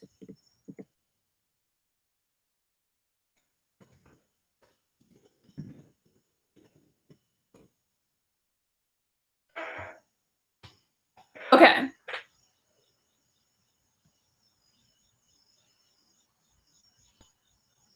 Thank you for the liquid biotin tip. I haven't heard of it. Yeah, so watch the video, and I really recommend that company in particular. And they even give coupon codes in some of the boxes where you can get another one for free.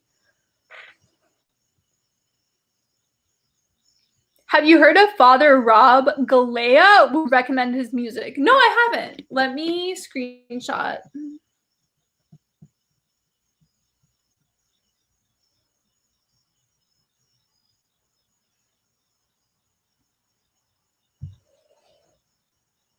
He's from Australia. Maybe I've heard of him. I knew there was like a musician priest from Australia who I've heard of for sure.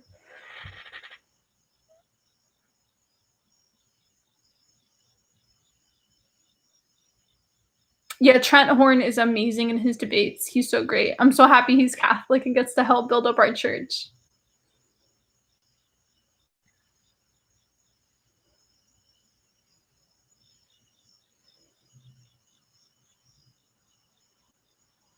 Do you watch Father Mike Schmitz? Yes, I love Father Mike Schmitz so much. And I also love On Ascension Presents Jackie and Bobby Angel. Would you rather be an angel? No! The Bible says that we will judge angels as well.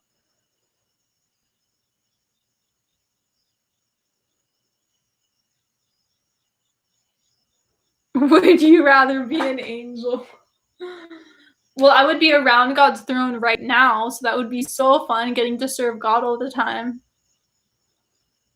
What do you think about Ben Shapiro? So I like some of his arguments regarding abortion, being pro-life. I like that a lot.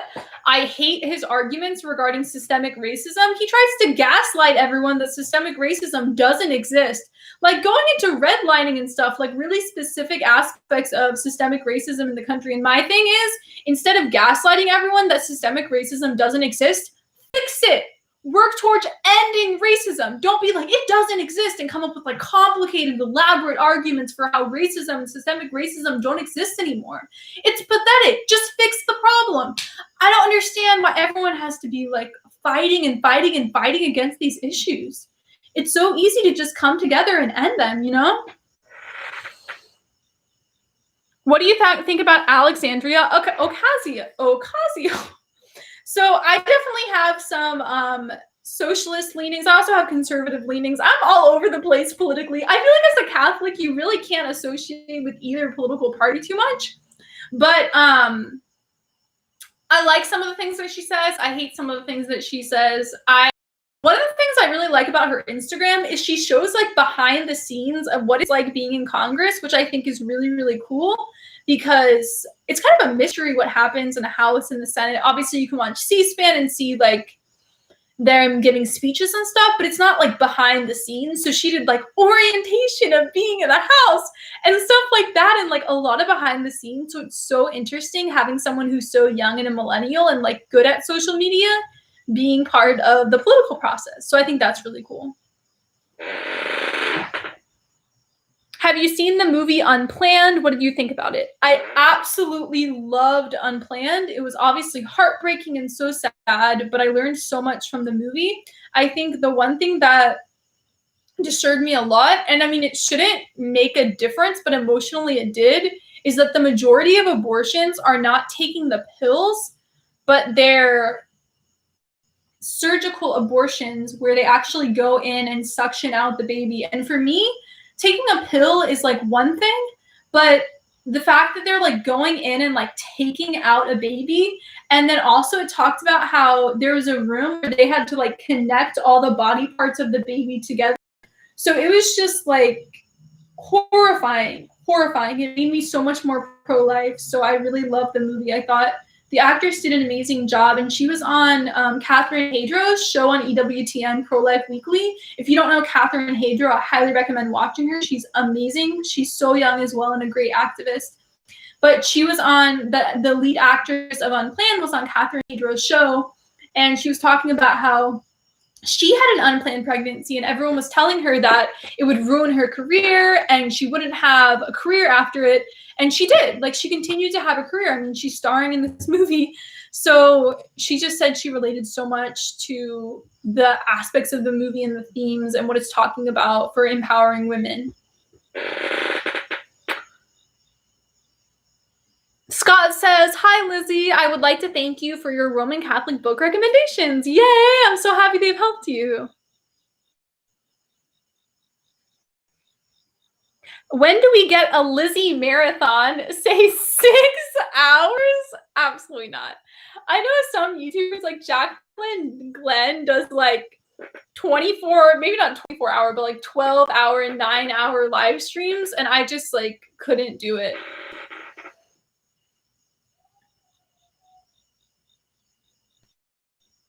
Do you think countries that have mass immigration lose their cultural identity?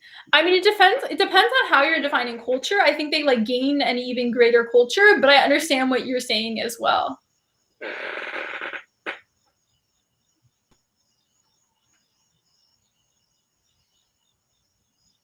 Have you ever thought about writing a book about all the knowledge you've acquired about the history of the church? Because I've learned a lot from you. Yes, I would love so much to publish.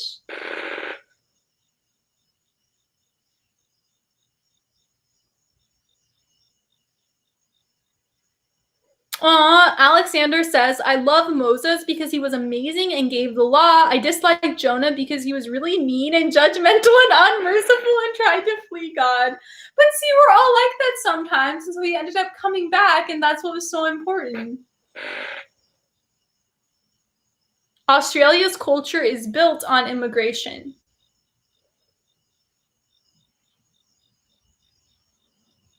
What? The actress in Unplanned has bipolar disorder? That's so cool. Aww. I second Lizzie's writing a book. Come to Sydney, Lizzie. We've got a great Catholic community. If you fly me out, I would love to speak and meet you guys. Have you ever heard of the Nineveh fast? I have. Have you ever considered becoming a nun? No, because when I was in RCIA, I got into a relationship during RCIA with a Catholic convert guy. So I never really had time as a Catholic being single to discern different vocations, if that makes sense. Hi, Lizzie. Love from the Philippines. I love you too. Do you find the Old Testament is hard to identify with compared to the new one? No, I find it even easier in a lot of ways because there's so many stories.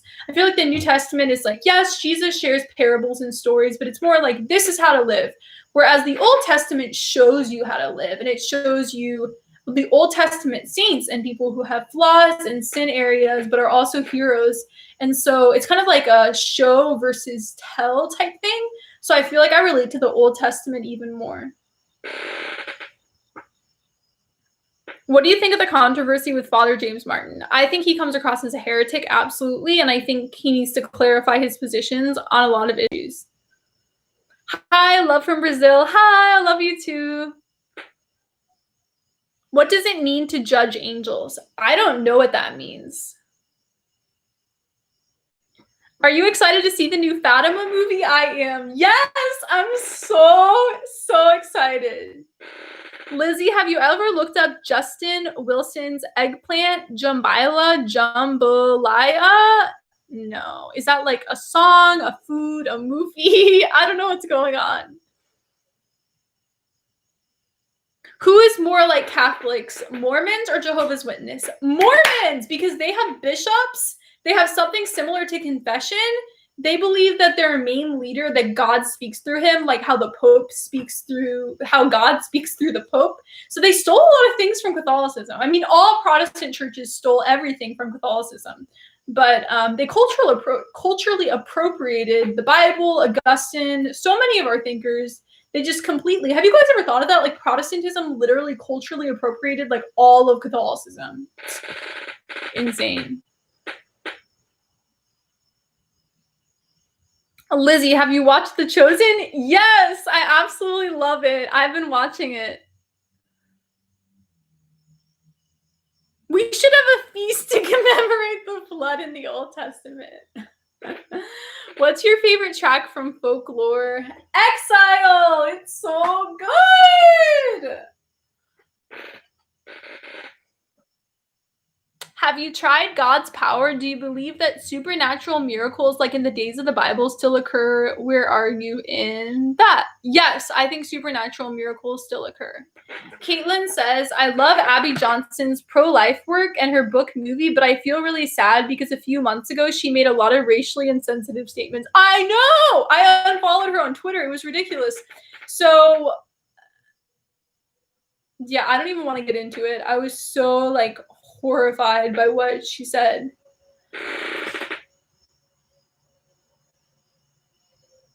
You would be a good speaker at Ignite Your Torch. Is there any features about mental illness in the Bible?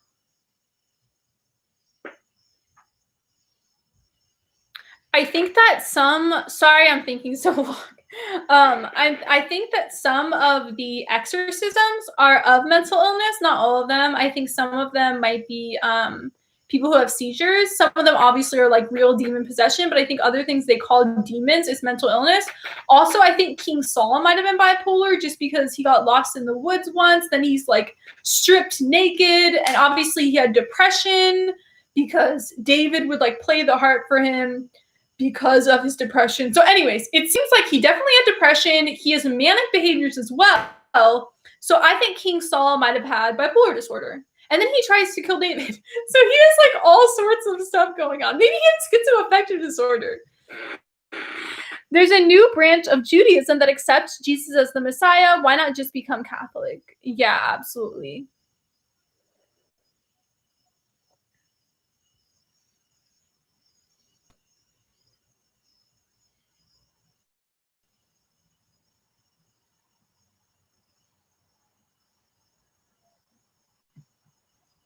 How old were you when you found out that you were bipolar? So I was 21 years old, and I actually found out by myself because I had been in a depression episode for a year, and I was just doing a lot of thinking because my family has bipolar in it. I was like looking back on my life. I read an article about cyclothymic disorder, which is like slight periods of like elevation and then slight periods of depression. And I was like, I've had that before.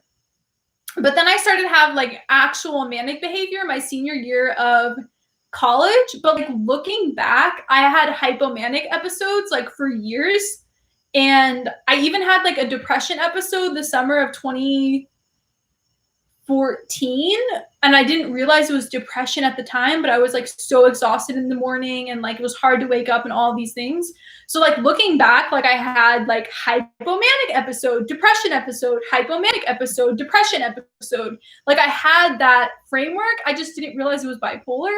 And then I went to a psychiatrist, and the first psychiatrist was like, no, you're not actually bipolar.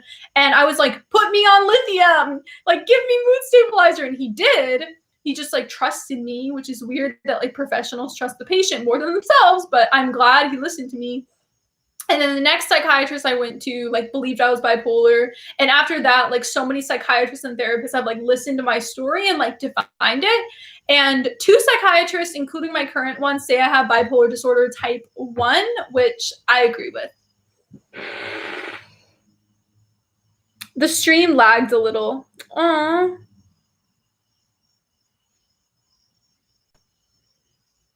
You see me rolling? My parents called me to their room. I don't know if Lizzie answered my question. I don't think I did. I would have remembered it.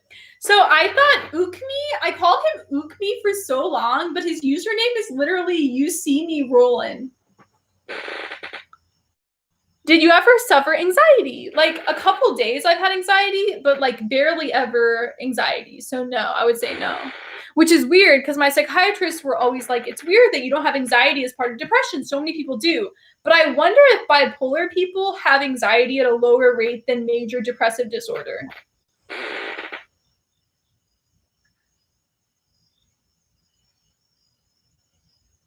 What is the official Democrat definition of institutional racism, and what are the proposed solutions? So I think that there's not like an official Democrat thing that is being said, but I'll share some of them. So like redlining is a big thing when it comes to pollution and housing and getting loans and everything. Another problem is the criminal justice system. And I would say the criminal justice system is like the main one that's pretty easy to reform. So you get rid of the drug laws. So putting people in jail for doing drugs is like totally unacceptable. So take everyone out of jail who's there for like marijuana, cocaine, heroin, any drug, deal with it in a rehabilitation situation, not in a jail, and give all convicted felons who have gotten out of jail a right to vote. I personally believe people in jail should be voting as well, and allow people who have come out of prison access to student loans, federal housing, food stamps, everything. Like give them access to society. And people who have been involved in the war on drugs and have been in jail for drug convictions, they should be able to go into life and not have to say, I've been convicted of a felony. So I think the prison system is the number one thing that needs to change. And I think like police brutality is definitely the tip of the iceberg. And the reason people get so like riled up about police brutality is because it has, like, there's a host of issues within the criminal justice system. So we also need to get rid of privatized prisons because it encourages people to be in jail. And then the immigration detainment is also horrible and another aspect of racism in the country. I asked, what did Abby Johnson say that was racially insensitive? So after George Floyd was murdered, she said, it might not even be because he was Black. I just thought it was like a really evil thing to say with what was happening, where obviously so many Black men are shot and killed by white cops, and it's a pattern that happens. And so after seeing, I didn't even watch the full video of George Floyd being murdered. I like would not have been able, I would have just like cried and cried and cried and had like nightmares. Like I wouldn't. So I didn't watch the whole video, but I obviously knew what happened. I watched part of it and everything. But to watch a video like that and then to say it might not have been because he was Black is just obviously racially insensitive. I think it was an evil thing to say, and I unfollowed her on social media and everything. Like, obviously, I'm gonna watch her speech from the RNC because I think, you know, she's Catholic, and obviously, like, we're Catholic always together, even if we disagree with each other. But yeah, I think she lost a lot of repertoire for sure after saying that. I think it was like horrible for her pro-life movement.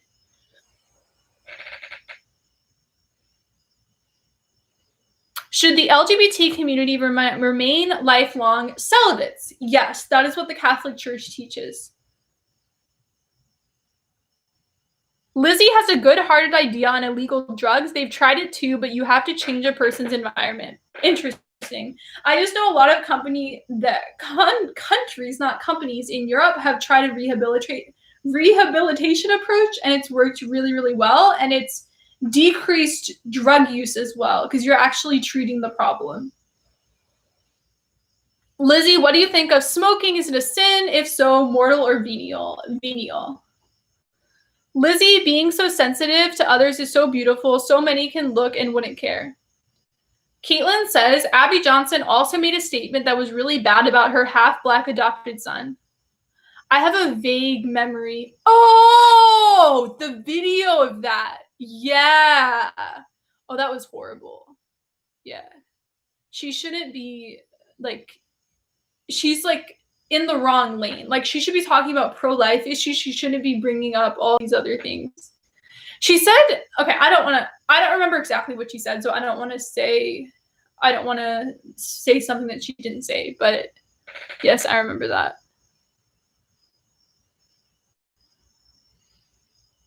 Where do you think is the actual Ark of the Covenant? The one from the Old Testament? I'm not talking about Mary. So probably decayed somewhere, but yeah, we really don't know where it is. Valencia says, I've been drawing this whole time, got pretty far along. Oh, I wish you could show your drawings to us. That would be so cool. Vince says, I will never understand the world. It never makes sense.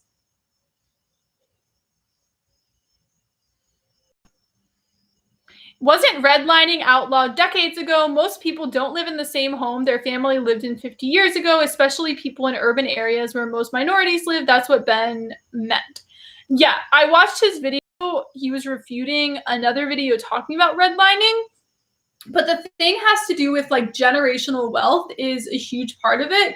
And people still living in areas, like another thing, especially having to do with the pandemic we're dealing with right now, Black people are at more likely to die of COVID. I think it's like 3 times likely or something. And it's partly because like pollution plants are built in areas where they're more likely to live.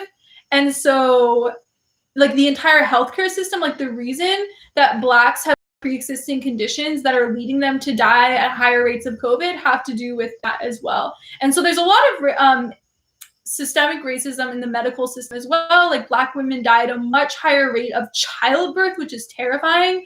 And it's almost the idea that when Black women are in pain, they're not believed as much as white women when it comes to like you could literally die in childbirth. So yeah, I think not only police have to go through a lot of racial training, I think doctors should as well, because there's obviously so many problems that have been going on. It's heartbreaking. It's so sad how your race and ethnicity, where you live, could cause you to die at higher rates of something. What do you think about Taylor Marshall? So we've talked about him so much in this video. I think that he comes across as schismatic, and it's so funny. I mentioned this in a live stream, and one of my top fans' Google account literally took that part of the video and put it on Twitter, and Taylor Marshall retweeted it because I was talking about him, and he was fine with me saying he comes across as schismatic. So I will say that. I don't like how he talks down about Pope Francis. I think a lot of people call him an extremist. I think he does a lot of good. Like he encourages people to pray the Rosary. He encourages people to be celibate unless they're married, to have a lot of children, to not use contraception. So I think he's a great role model in so many ways, but I think also he's sowing division in the church, which just isn't a positive thing.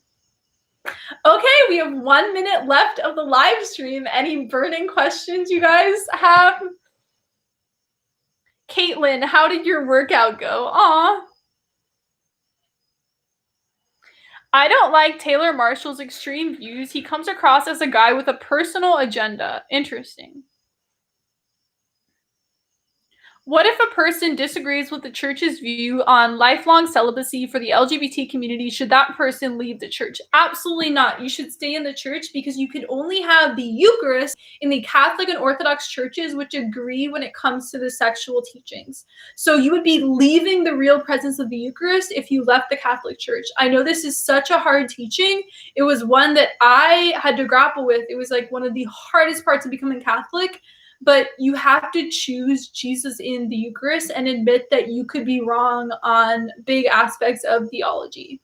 So wrapping up, we have been in this video for 2 hours now. I haven't done a full 2-hour live stream in a while. I think praying the Rosary before really, really helped me a lot. I feel like it gave me a good energy and calm and like ability to get through it. So yeah, I don't usually pray before live stream, so I should definitely start doing that more. Anyways, I love you guys so much. I will definitely have videos up this week. I've been doing a lot of filming. I know I'm not uploading a lot, but I have been doing a ton of filming, a ton of working behind the scenes. So I'm not like taking a delayed vacation or anything. So I definitely will live stream again soon. And what's today?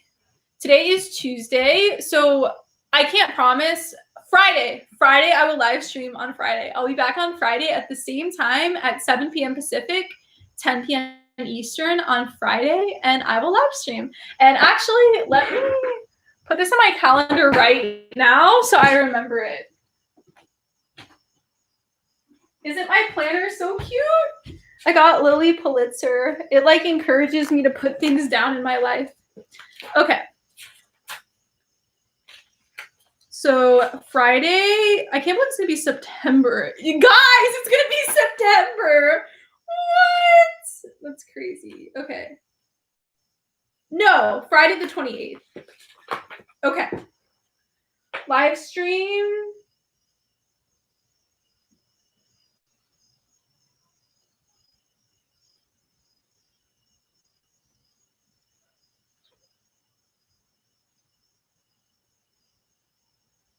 Okay. Cool. So, I love you guys a lot. And I will see you in my next video and on my live stream on Friday. Bye!